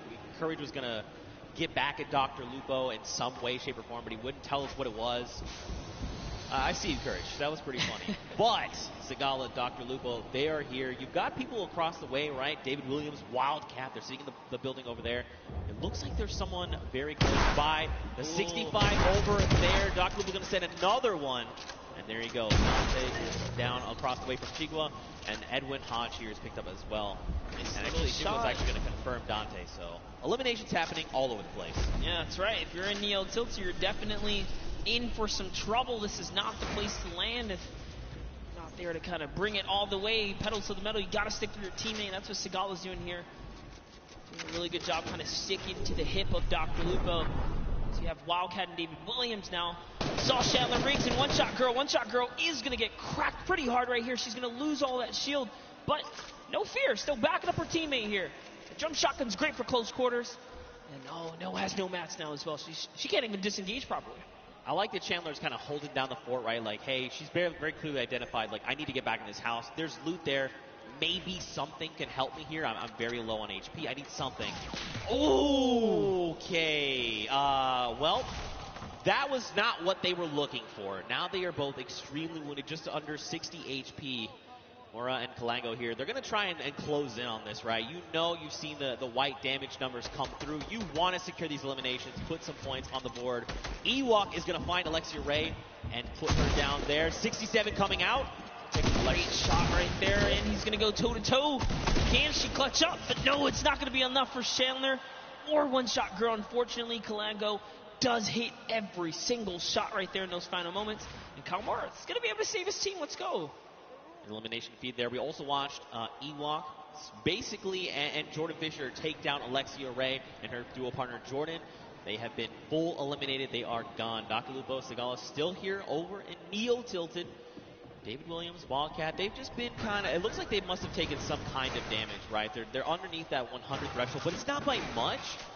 So either they like took fall damage or someone sent over Dr. Lupo accidentally sneaked in their direction and damage over on them. Yeah, man, we saw a lot going on earlier, a little bit of storm flips, and could have really been any which thing here, but Wildcats been playing games for a long time. Actually, his dad introduced him when he was just 7 years old in 2011, but looks like we're hopping over with Vodka here and Alexander, who we haven't seen much of today, so let's go ahead and see how this battle's going to go for them as they're going against Ali A and Aaron Gordon, who we saw on the field against Jordan Jones and Alexia Ray, so that was quite the intense match here, but Alexander looks like he's somewhat struggling. He's going to need to keep his back of Vodka close by. I mean, they're facing off against Ali A. This guy is a Fortnite veteran. I mean, this guy is thousands upon thousands of eliminations. He's going to rip the shield of Alexander.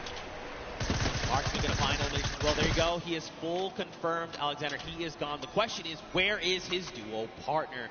Watch Ali A. Ali is kind of one of those people that's very big into communication, right? Trying to make sure, not oversharing, but definitely giving very important information. Hey, this is where I'm at. This is what I see. This is what I can do. My materials, my ammo. I need to cover here. I have this angle. Do you have this angle? Things like that. Super big fan of this guy. Yeah, absolutely. Ali A, quite the personality in the field. And talk about that. I mean, Vodka as well.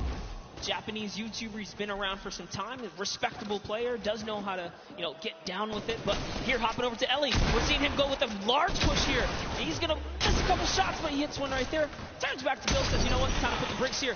Oh, he's going to have to disengage, and it's going to be enough. He goes straight up. The sentiment was good. The angle might have been a little off, but I like it. All right, trying to maybe go and get a little bit offensive here. He's got himself. He's pushing with the 24 health.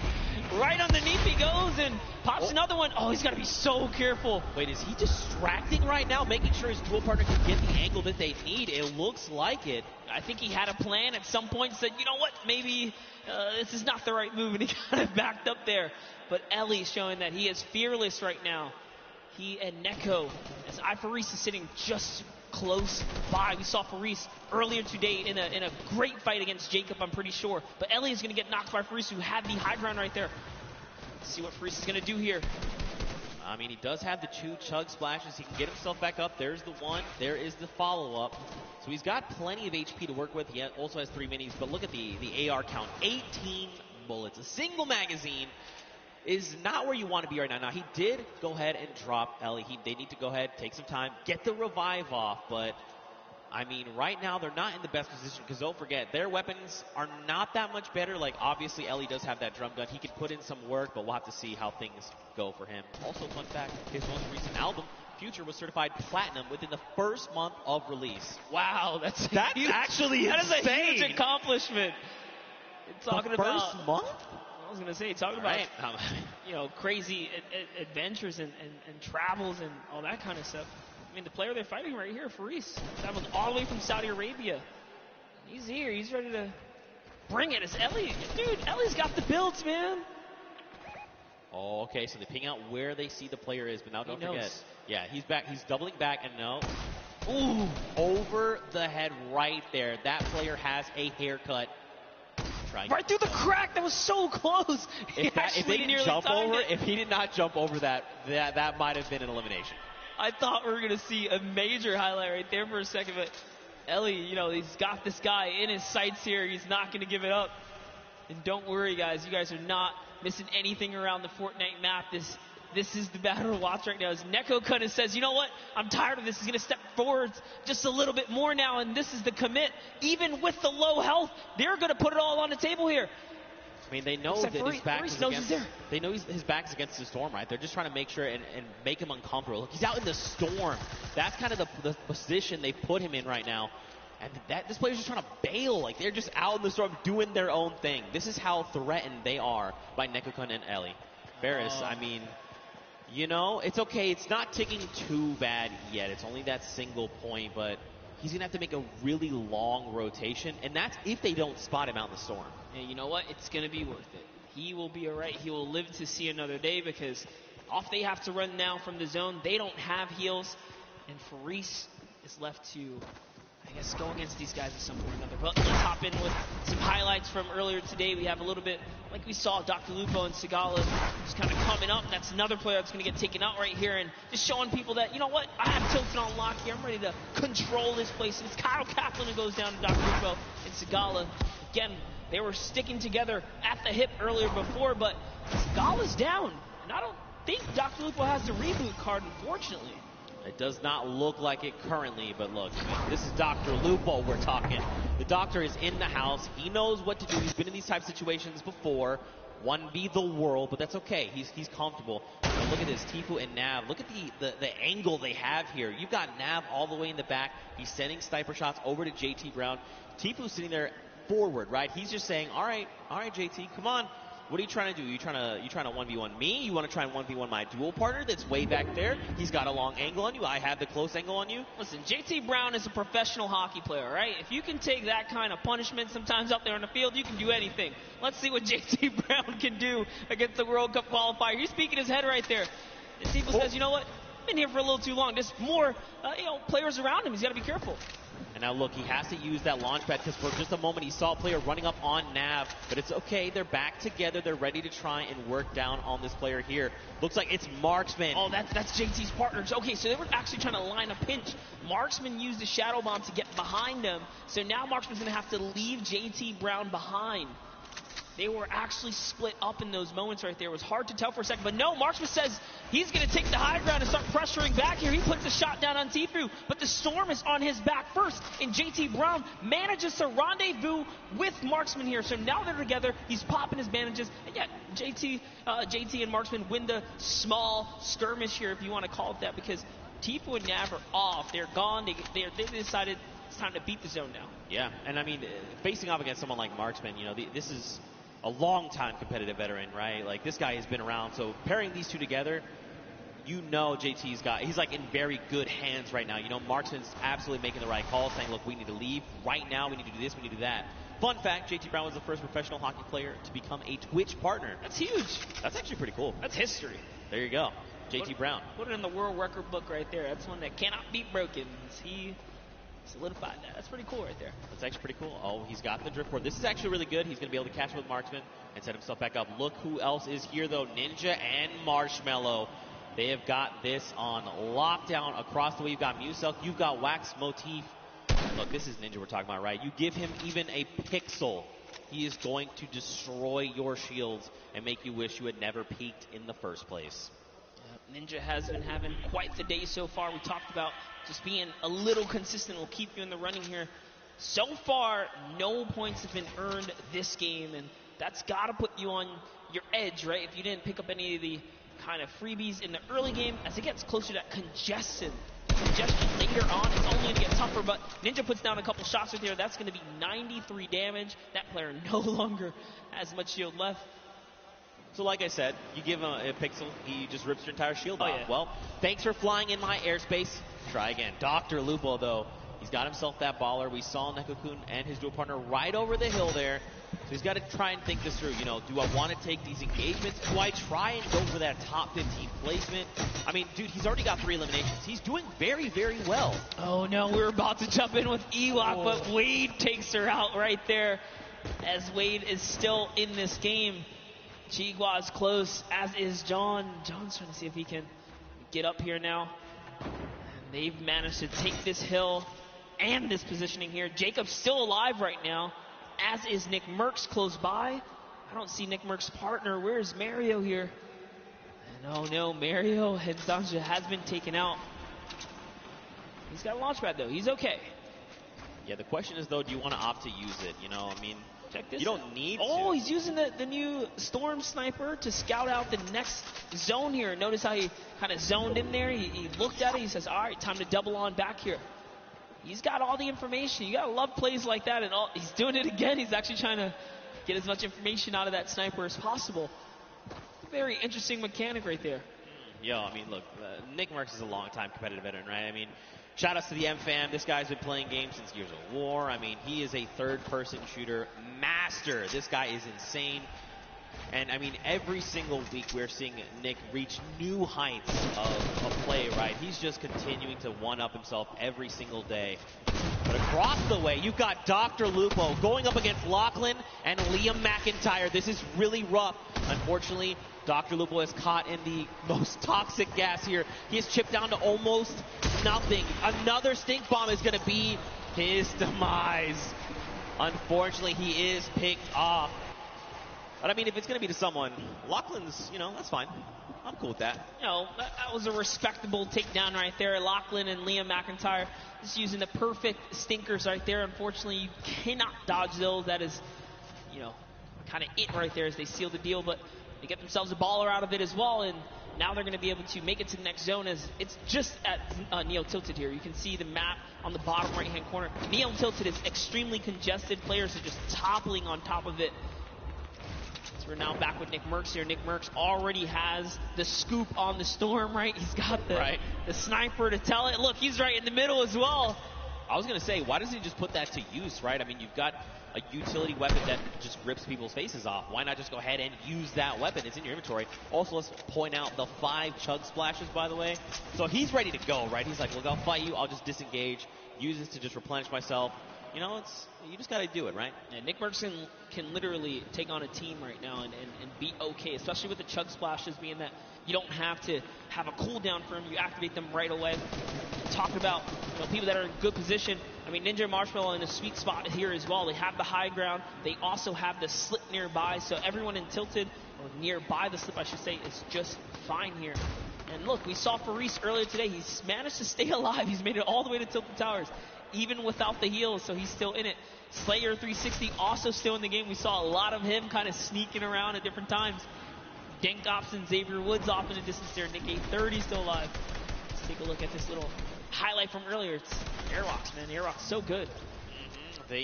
This duo actually is your Summer Block Party Pro-Am champions, and they are back to try and defend their title. Figures if anyone's going to stand in their way, it's going to be Ninja and Marshmallow, the 2018 Pro-Am champions. I like the way they've just kind of double boxed up. Like you said, man, they're just locking this down. They've got the angles. They're just ready to play. They want someone to try and challenge them because they're in such a strong position. Nick 830, though, he is just chilling on the side of the mountain. You've got Myth down below. Wildcats over the hill right now. I mean, there's quite a bit of talent all very near each other that at some point are going to have to open up their boxes and say hello to the pro. Even Sinnoh is here as well. My goodness. Lachlan, Liam McIntyre, Grime, Airwax. There's so much. Tifu is here as well with Nav. Joey is there. He's a little wounded, but listen, he's still my fire. He's got his dual partner expert. Did you catch that one? You're too young. Never mind. Missed that one.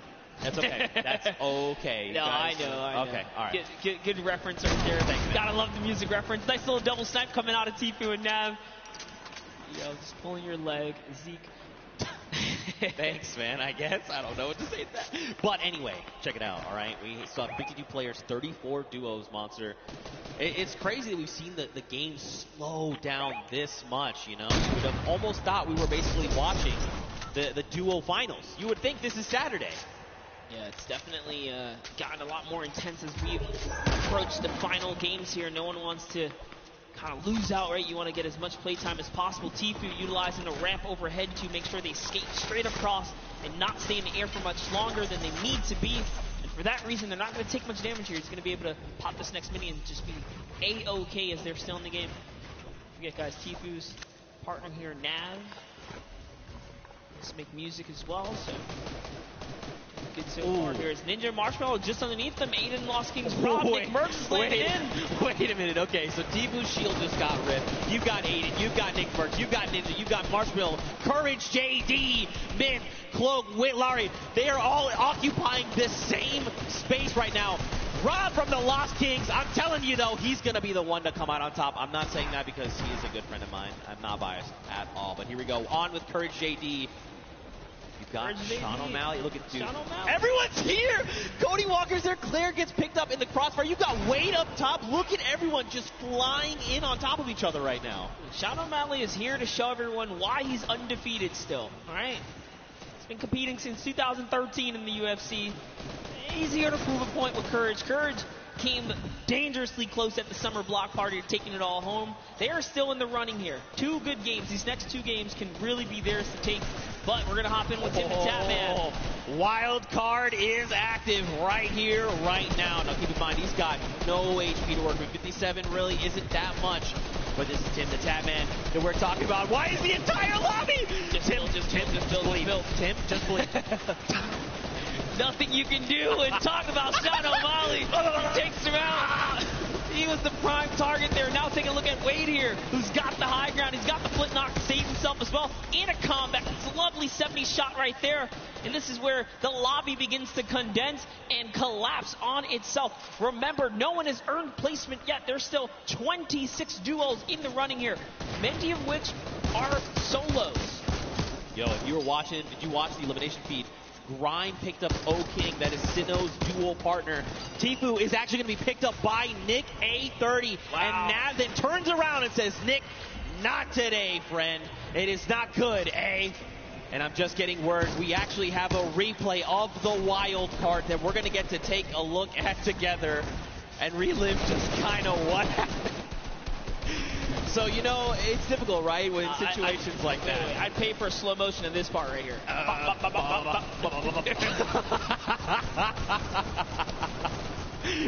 Tim knows. He's smiling out. He's like, dang it, man. Being a good sport about it. You got to love it. Aiden right there looking disbelief as he gets taken out as well. But now off with Cloak. We saw Cloak make that end game earlier in the last game. Whitlari is going to go down here. Cloak's got just enough help to make it all happen. His loadout is so great as well. Perfect shadow bombs are going to allow him to rotate here. If he uses the structures, he can continue the rotation for free. And that's exactly what he's going to do. He's going to get nice and far into the zone. Free baller here for Nick Merckx. Nick Merckx is going to use it. Why not, right? You can get this free safety for a little bit. Dude, this is where Nick wants to be, right? He wants to be in the middle of the chaos. As everyone's trying to, you know, panicking, trying to figure out what they want to do. Nick is calm. He is cool. He's collected. He is so deadly. Yes, that is also another thing. Okay, the baller's cracked. He tries to go for the builds, forgets for a moment. He's got to find this elimination. He needs something, anything. The chunk. Oh. Wait, what the trap? Those were builds? Were those builds? Did you get them? Oh, it wasn't enough, though. He had to connect those shots right there. Someone did get dropped right above him. Sinnoh's still in the running here, even by himself, is taking teams out. That's he Airwax. took out Airwax, which is huge for Sinnoh because they both have 7 eliminations. Airwax has 10 elims, so he still does technically have the lead, even with placement. But the longer Sinnoh stays alive now, the closer he can be to kind of catching up and taking that first place. So that was a huge elimination here. Now jumping in. Look who's still left, though. Sinnoh, Sean, Symphony, Cloak, Jelty, Lachlan, Muselk, 7. There's so many people. Mr. Fresh Asian, we saw the clips from him. He's on super low HP, but he might be able to make something happen. Look at this. Cloak is in a great spot. Symphony as well. They have health advantage. The only other person is Muselk, who's sitting on basically 200 HP. Sean gets cracked right now, Monster. Jelty wants to secure this elimination if possible, right? That would be huge for him. This is essentially a solo game here. There are 8 players left, and everyone is left to fend. The storm flip! Oh my god, this could be so huge! Look at this space. It's occupying everything. It's forcing people up, forcing them down, making them have to reposition. Even Sean, he's actually safe somehow on the other side of it. Yeah, and Sinnoh doesn't care. He's like, you know what, I'm going to keep this high ground here. As Sean actually takes some damage from the flip right there, and then Sinnoh catches that Elin. That's going to be another one for him. He falls down and could not convert on Cloak, as Cloak gets another, and it's his high ground now, and he has the health advantage over the lobby here. Can Cloaksy go from a second place to a first here? It's Muselk versus Cloak, and Cloak gets chunked right there. Massive shield grip there, but it's okay. He's got a single mini. He's got 70 HP, and look, Sim is just below. Not much effective HP. Muselk here, he's popping those shadow bombs, wants to try and drop out in an opportune moment. Wait a minute, this shockwave's gonna change everything! Cloak needs to land these shots up! He's got no HP, can he do it? He does! He takes out Muselk, and that is a competitive player's worst nightmare, hearing those impulses go off. But Cloak doesn't care. He doesn't care. Even with the 15 HP, he knows he can't take the zone here. He has to full commit for the offensive battle. The last 2 players are fighting right there. There goes the trap. Limited build here. Jelty is down. Cloak, no help. Can he collect with the last shot? This is your opportunity. He's going to put the shots down here. Can he connect? He has to make something. Neither of them have the HP. No, you can't go on the storm! Nice job to Jelty, and unfortunately, Cloaksy takes the cursed second place once again in a back-to-back performance right there. But Jelty secures the deal in the final moments right there. All because he had a trap. Cloak had to back up right there. You couldn't do anything about it. But it was the hesitation that allowed them not to seal it. Man, to fall to the likes of Jelty now, just want to make you well aware, Jelty is one of these players who's been vying for a spot in the Fortnite World Cup qualifiers, trying to make it here to finals. So this was going to be a tough fight. Unfortunately, though, both players were so low on HP. once you kind of force them out in the storm, it's basically, I need to force you to take the shot. I need you to line up a shot for me and to try and 50-50 it. See, it was right here the action came out or the pressure down, but once he hesitated right here, that was where he made a fatal error, and he just couldn't play with the zone. He couldn't play with the zone. Very tough, but very well fought. I mean, let's take it back, when Musel jumped him right on the spot, and Cloak said, you know what, I have nothing to work with, no HP, no builds, no nothing, I'm taking the fight. He was the one that came out on top, and that's why he secured himself the second place. Still, I mean, this is a very big accomplishment for both these players, right? Jelty picking up the Victory Royale, 3 points from that. I mean, Cloak popping off. I'm sure he heard you guys here, yelling as soon as he got that elimination, because that was clutch. Yeah, that was a fantastic way to kind of hold it down right there, because Musel used that impulse. He broke all the builds, and Cloak took fall damage. Had Musel just connected one more time right there, that would have been his game, because he had the health lead as well. Yeah, right. And I mean, like you kind of said, that's kind of been the recent meta coming out of the competitive side of things. You're using shockwaves to kind of reposition and just fragmenting builds all the way around you. So for Cloak to react so fast and clean up the elimination, mad props, seriously. What an incredible game. Game number 3. I'd be curious to see how the game shook up the standings that we'll take a look at a little bit later on. But, I mean, what do you think, man? We saw some really big names traded back and forth. Tfue got shut down. Airwax got shut down. Aiden was picked off. That's what I think right there. That's one of the key turning points here that kind of happened in that last moment. The fact that Sinnoh takes out Airwax, and you saw the look of disappointment on Airwax's face, because I believe his camera had just came up right there. Dang. And then to go down to Sinnoh, that's the perfect recipe for Sinnoh to take out the #1 player who was previously in the lead and continue to push his agenda forwards. That could have been the difference, but Airwax did have an Elim lead at that moment, so we'll have to see how things shake out, man. These games are insane, and this is just a taste, You got to think tomorrow, Saturday, Sunday, duo and finals, solo finals, they're going to be absolutely insane. But for now, guys, let's go back over onto the top deck. Let's go hang out with Pookie, because she's got Jelty on standby. What you got for us? Thank you so much, Zeke. I am down here on the floor. We have Jelty, and we have his duo partner here as well. Now, I just have to ask you, what is it like to come to New York and play on this massive stage? It feels great. Feels great. Do you want to let him know anything else?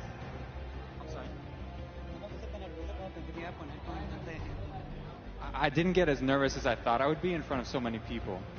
Once you're in here, once you're playing Fortnite, it's pretty much just like being at home, I would think. But did you have a strategy going into today's games? Because you are a competitive veteran. You have played in the World Cup qualifiers. What was your strategy? En la primera partida intenté llegar a placement. En la segunda fui por kills. Y como en la tercera tuve muchas granadas de humo, entonces jugué hasta el final. So in the first one, I did a play free and free for kills. En la tercera. Como teníamos echado, me puse a por la win. ¿Por el qué? En la última, como teníamos echado, jugué por la win. And for the last one, I really just went for the win. So you just went for the win. You just went full send. So pretty much just like the qualifiers, right? Yeah. So I just want you to describe to me the last play that you had there, the last moments. Pues sabía que quedaba poca gente, así que nomás hice muchos cubitos hacia la zona e intenté trapear al que tenía arriba, pero no pude, pero se murió por la zona y gané. So I knew there were a lot of people in that zone. I tried to go up, but I realized I couldn't. Lo intenté matar con trampa, pero no pude y él se murió por zona. So I tried to go up the ramp, and then I couldn't enter that zone. So you had to kind of adapt and adjust there, which you did, and it worked out well for you. Well, congratulations for being here. Thank you so much for talking to me. Best of luck in your next games, okay? Zeke, what do you think about these crazy games? Getting to talk to Jelty, this stuff's unreal. Listen, it looks like Jelty might have been a little nervous, all right? But Jelty, I'm going to tell you right now, you're a slayer, all right? Don't be nervous when you're that dang good. Well fought from him. But again, we've got another game. One game left that is going to determine who walks away the Fortnite World Cup Pro-Am champion. Yeah, I need to see if Jelty and Gabba, the Mexican duo right there, had enough to push them all the way up to top 10. We're going to find out right now. Let's peer into the standings right here. Let's take a look at the standings. Let's see what it is, Zeke. It's still holding the lead, even after Sinnoh took it over. But guess what?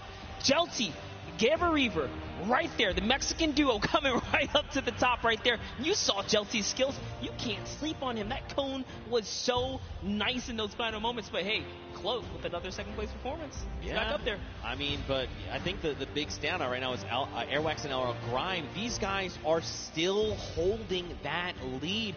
And this is kind of something we saw back at the summer block party. But let's hop on over. Let's see who is in our 11th through 20th spot. What is going on the opposite end right now? Remember the number 42.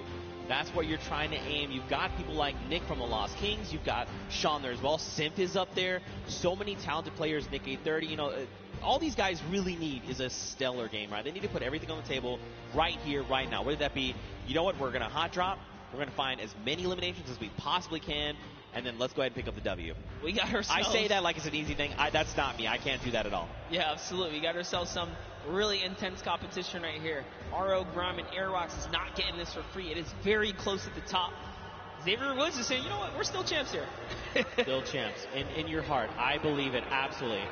All right, here we go. Ladies and gentlemen, the final game of the Fortnite World Cup Pro-Am is about to begin. If you guys are excited, let everyone sitting on this stage, let them all know. Let's get hype, because this is it. After this, we crown a new potential champion. Can Airwax and El Grime hold on and defend their title and become two-time Pro-Am champions? That would be insane. Can Ninja and Marshmallow come up huge in this final game? Can someone else show up when it is necessary? Well, we'll find out. These players are dropping right here, right now. That really is the story. Will Sinnoh win his lucky landing, drop here, and continue to put the rain down? He had a lot of eliminations in the previous round, but he couldn't break the next threshold. 4 more points to close the gap. Airwax had 10 elims with this duo. RO Graham had 3. He had 7. That's a lot of action. They're not afraid to win these battles. Wait. See what's up. We have Robles here. And Chigua is going to confirm. Okay, so they got the, kind of alpha up on the spot. So, you know what? We're going to take this spot right here. This is their loot now. They're going to go in and claim that. Nice little start for them right there. This is a rough spot to land sometimes, right? Because you can have 3 potential chest spawns. Sometimes you get unlucky, you get the 2 there. So they're going to have enough to kind of get them started. But, man, do they need something else heading their way? There's quite a few spots they could rotate from.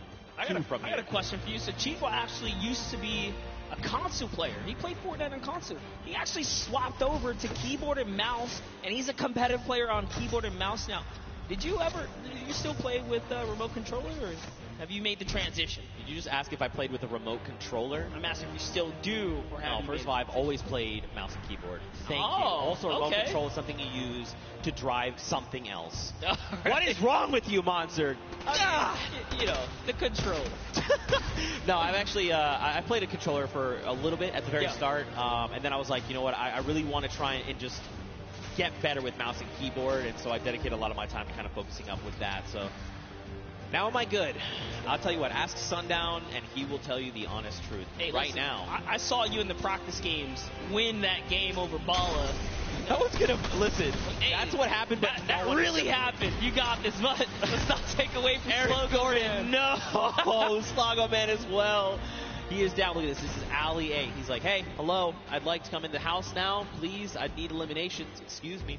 I like what he did there. He's using those stinkers to clear out the air, see if there's anyone nearby. Jeremy Ray's going to stick this revive, even without taking out Ali. He says, you know what? You're safe enough. I'm just going to get you right here. He's going to commit to it. It's only a couple seconds left. Is it going to be enough? Listen, we'll find out soon. He's been part of the movie It. He knows what true terror is. Ali is not going to be the one terrifying him for trying to revive his teammate. Over, though, you got Ewok.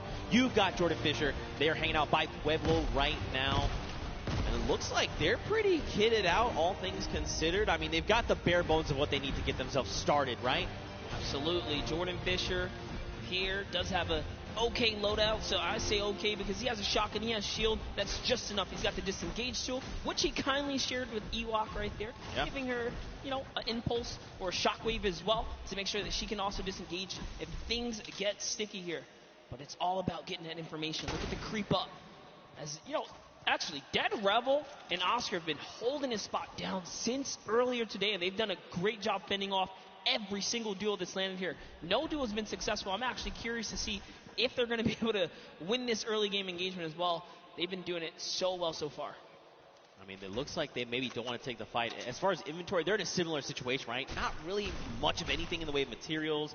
Loadouts looking super sparse, and the big thing here is those 3 weapons, gray AR, green AR, and that drum gun are all using the same ammo type, right? So the moment you start firing one, you are just draining ammo from those other potential resources, so they don't want to take this fight. I think it's smart to disengage. It's not worth it right now. Let them have it. There's loot behind you. Just keep the ball moving. Yeah, true that. See Oscar just sitting up top there. Oscar, an Argentinian YouTuber who plays Fortnite, recently started singing. But looks like we're going to jump in with John here.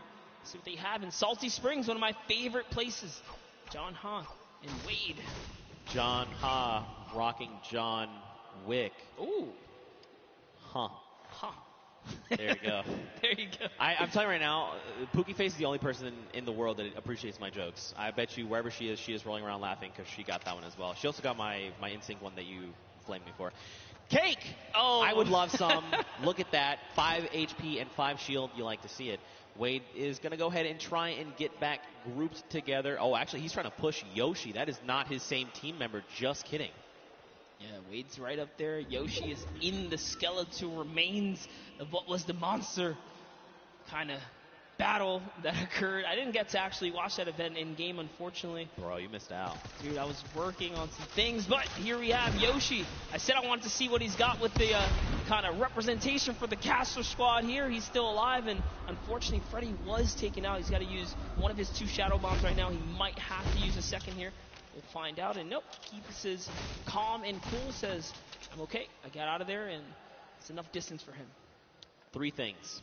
1, you know Solari's a cool guy because he is a cool guy and I know him. 2, he's using the drift double pickaxes, even cooler. 3, they went to that monster spawn. That is actually the new hotspot. You can get so many resources and loot from that. And that's why you saw him go there. But Mr. Fresh Asian, already 5 eliminations. My goodness, he is just...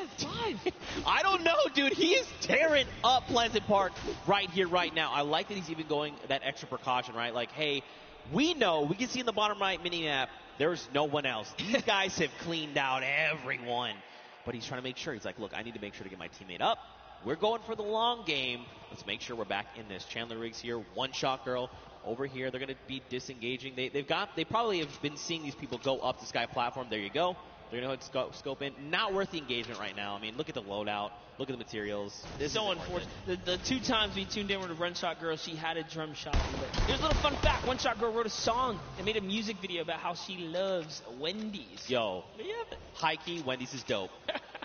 If you disagree, I'm not really sure what you're saying. You know what would be a really cool username for you, Zeke? What? Fast Food Zeke. All right. Zeke kind of recuperates from that one. I think I might have broke something inside of him with the joke, but it's all good. Right. I feel personally attacked right now. You're not wrong, but I feel personally attacked right now. Wow. Okay, Power is here. Goff is here. It's a great username, though. Honestly, it's clever. Fast Food Zeke. I don't know what I'm going to do with you. Watch that elimination feed in the top left. Chandler Riggs and Ali A are finding eliminations. Wow, my brain tried to put Ali A and R in one word. Let's not do that again. Now he's out in the storm. He is ticking down. He needs to try and get out of dodge if possible. But it looks like he might have quite the trek still to make. Exile is just up in front of him there. Dude, look how far away he has to go. He's down by Lonely. The circle's over by Pressure Plant. He's got to go. Yes, he has something. Super long rotation. He does have Shadow Bomb, so that's okay. But with a player nearby, oh my, the aggression says, you know what? He's going to chop that build down right there. And it's barely held up, but instead he goes for the build battle. He's actually committed to this. Drops a great floor right there to block him out and commits all the way. That's one shot. Can he get the third? All he has to do is commit one more time. He's going to fall into the box. He's trying so hard here. He's already committed. That's his floor as well. He takes that, goes for the edit. And now in comes the pressure. He's trying to fall right inside. There is a nifty little trick, though. If he just walks right up to the cone, he can actually fall and slip inside and catch his opponent off guard. Let's see if he ends up doing it. All this... It's not looking good, man. It's not looking Defense good. In. Oh, tries to disengage. That was not the play. Should have just stuck with it. He's got no HP, but look at Exile on 11, 10. That's another 9 seconds before he's going to be eliminated. Ali needs to look up. He literally needs to look up in this guy right now. Does he see him? He didn't see him. He went over the hill. He's trying to get the angle on him. No way. Oh, it gets taken out right there, and it is going to convert to Ali because he did the last damage, and oh no. Edokov, we were just watching him. He's a 28-year-old Brazilian YouTuber, just moved to the States, and to get taken out, it's so unfortunate. But now we're looking at Flake's power. Can he clutch it up for Edokov, his teammate here? Should be the carry right now, and that's a great shot. Did get JT Brown, but couldn't convert. Marksman right there, so good. Connects with all of his shots. And that's the name of the game, Zeke. I mean, like I kind of touched on earlier, Marksman is a very good competitive player. The fact that anywhere they were trying to go, Marksman was ready. Storm flips, stink grenades, drop down. I'm ready with my shotgun. Tough spot to be in. Look at this, though. Airwax, look at the loadout. Monster, launch pad, 6 minis. We've got shadow bombs. We've got the brand new Storm Sniper. We've got golds and purples across the board. Mats for days. And, of course, to top it all off, he's got the bush there for extra padding to absorb an incoming shot or amount of damage. Airwax is playing as if it's tomorrow. He's like, look. I know, like, Airwax is a World Cup qualifier and everything, and RL Grime makes music, but I got a feeling RL Grime is way better than we think. He has been doing so good. So here's the thing. I actually ran into him in the lobby 2 days ago. Okay. I was like, hey, man, like, how are you? You know, you ready to go? Like, you guys just won Summer Block Party. What do you think? He's like, bro, I've literally been practicing every day. Like, every moment I have, I want to be good. And that's what we're seeing, right? Like, it's such an amazing feeling seeing these guys keep up and really, you know, get that bug for Fortnite that we love. You know, that itch to want to grind right there. That's a good feeling, but he's a slayer. All right. Fresh Asian actually brought back Desmond Chan from the reboot card. Remember, last time we saw him, they were down. No, I think that was a revive. Okay, so he managed to pick them up, and they're still in the game. And they're still in Pleasant Park, by the way. Dude, they've been locking it down. Look, Mr. Fresh Asian, though, he had a shot go his way because his shields are ripped, and that's Jelty. That is the winner from the last game. Jelty is here. Unfortunately, his dual partner has been eliminated. But Monster, look at the loadout. I mean, he's got a loadout that it's like a skirmishing loadout, right? I'm going to shockwave forward. I'm going to combat you a couple times. If you try to leave, you're going to get lasered. You're going to get beamed. If I need to follow up, I have the launch pad. You know, he's in a prime spot, but look at the builds. And this is how you know he's an actual competitive player. That's a competitive loadout. Most players in the comp scene will run a combat with an AR. You know, most of them do tend to run the dual weapons followed by utility and heals. So Jelty is a scary player to be going against. And Mr. Fresh Asian needs to be very wary here because Jelty catches a small lead. He's gonna push. You see there, he had the angle. He saw the player edit down, and he pre-edited his wall, ready to take the shot. Now, of course, they had an extra wall there between them and Jelty, so they were ready. You know, there was no shots coming through. He's going to drop the turret there. He doesn't need that now. You think Mr. Fresh Asian is baiting the sentry gun right here? That's tough. It's hard to say. I mean, they obviously want to find this elimination, right? Someone in their face. Oh, look, Jelty's setting it up right here. No way. He's setting it up. He's pushed it all the way through. Gets the backside. That's one. Two. That's on white. He's on white HP right now. He's got to remember where that other player went. He's going to try and isolate these guys. These are his builds. Can he do it? He's looking. He's on the hunt right now. He still has a shockwave monster. He can still pull off the impossible, the craziest amount of skill. Look, they're still jointed at the hip. This actually could be their fall, right? Like, this could be what actually gets them eliminated. They kind of need to spread out a little bit in case he does have that second shockwave. Jelty is clearly flexing the way he set up the ramp to bounce his body, you know, horizontally, right? Just straight across, making sure that he did not go upwards. It was a very, very clever strategy. Wow. So they use the heavy snipe. They've tried to go for the floor replace, and look at this. He was already ready. It's like he's in their brains. He's literally reading their minds right now, Monster. He's so focused, so zoomed in. This is quite the intense battle. It's a 1v2. Jelty has already shown that he is here to dominate. What can Jelty do? I mean, he's got the grenades. He can start dropping Going them. for it. He's doing it again.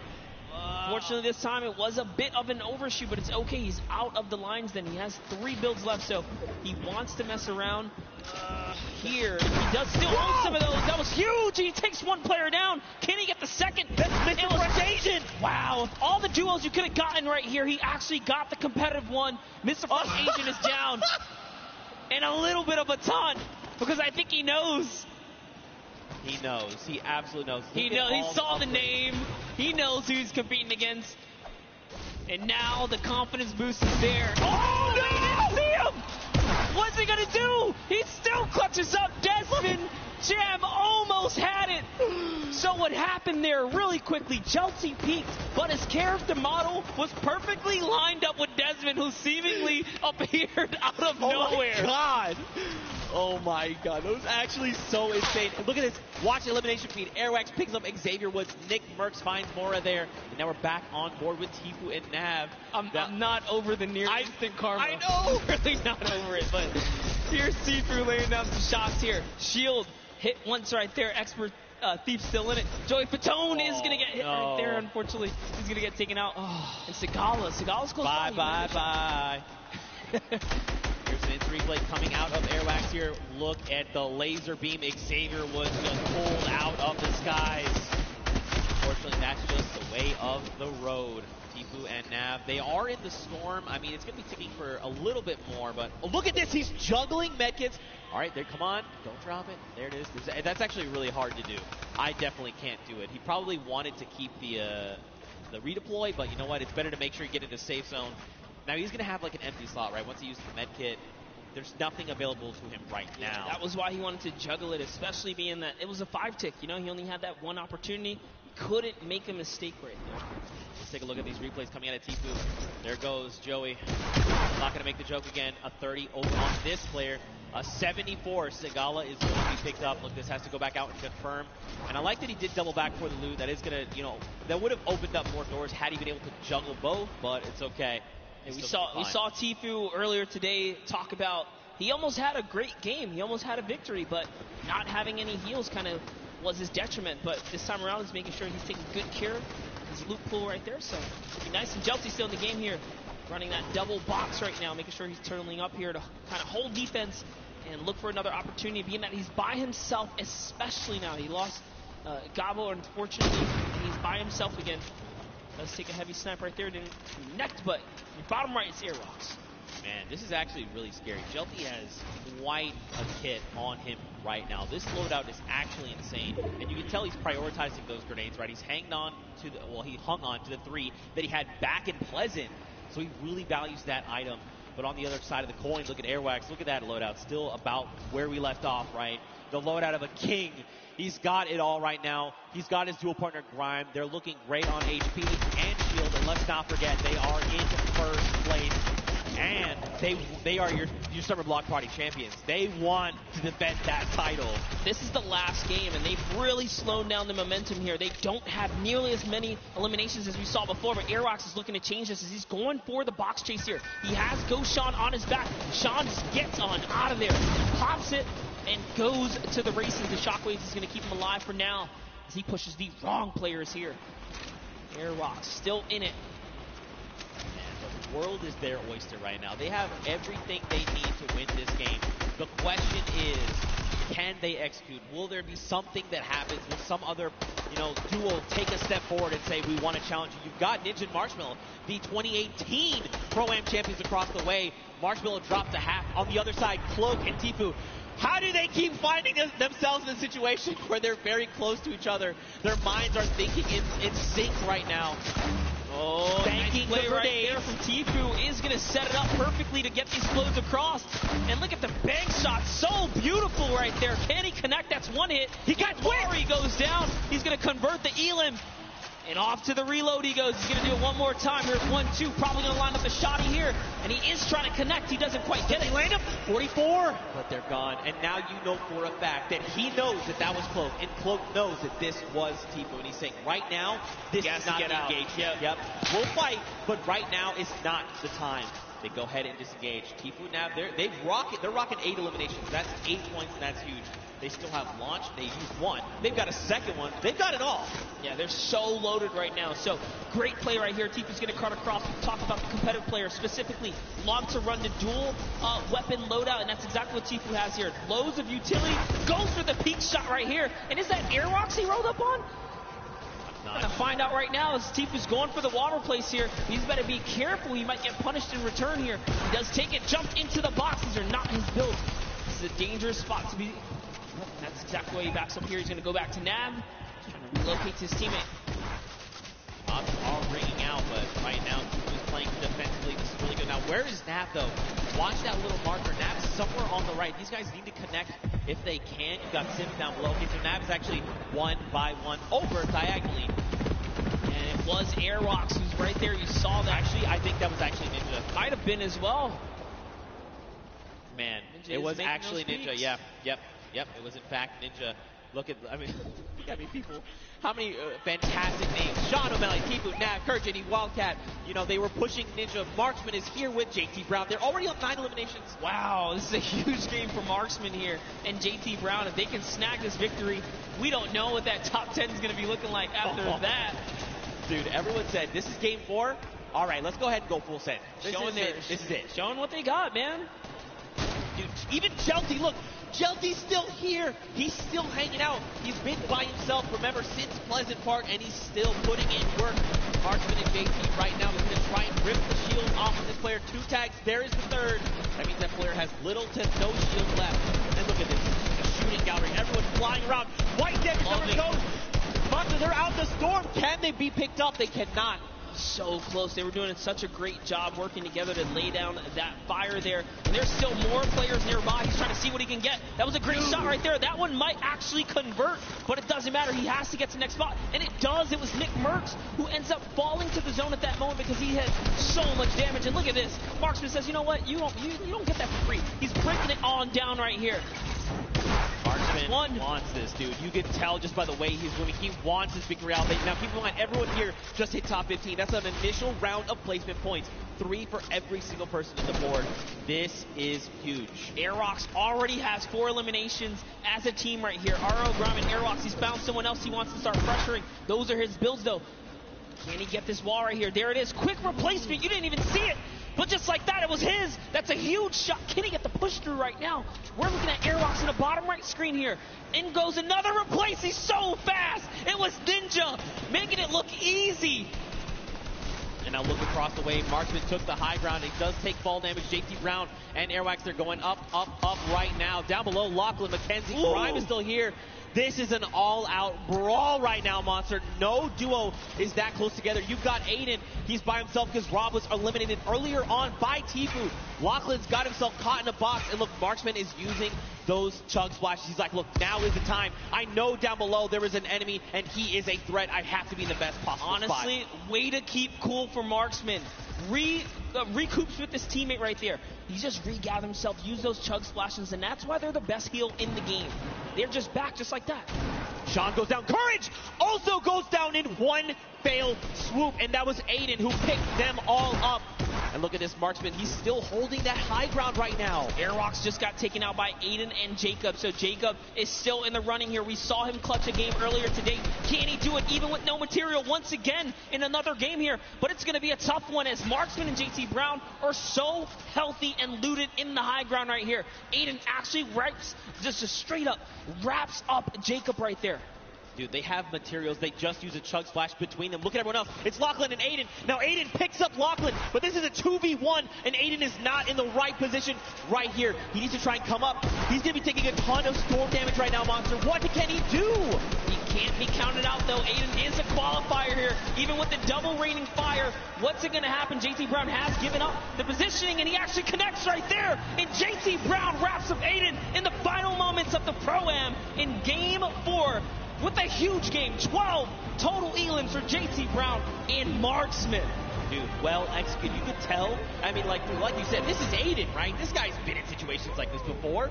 He knew what he had to do. He tried to go for the high ground. Marksman, though, intelligently said, look, you know what? I'm going to block Aiden from getting this high ground. I know my dual partner has the angle. He's telling me he has the angle. Look at this. JT drops back down as Aiden says, look, I got to double back. Nope. JT is here. He is ready, and he lands a combat to the face for the victory royale. What a sleeper of a duo right there. JT Brown says, you know, I'm partnered on Twitch for a reason. Let me show you how I connect with these shots real quick.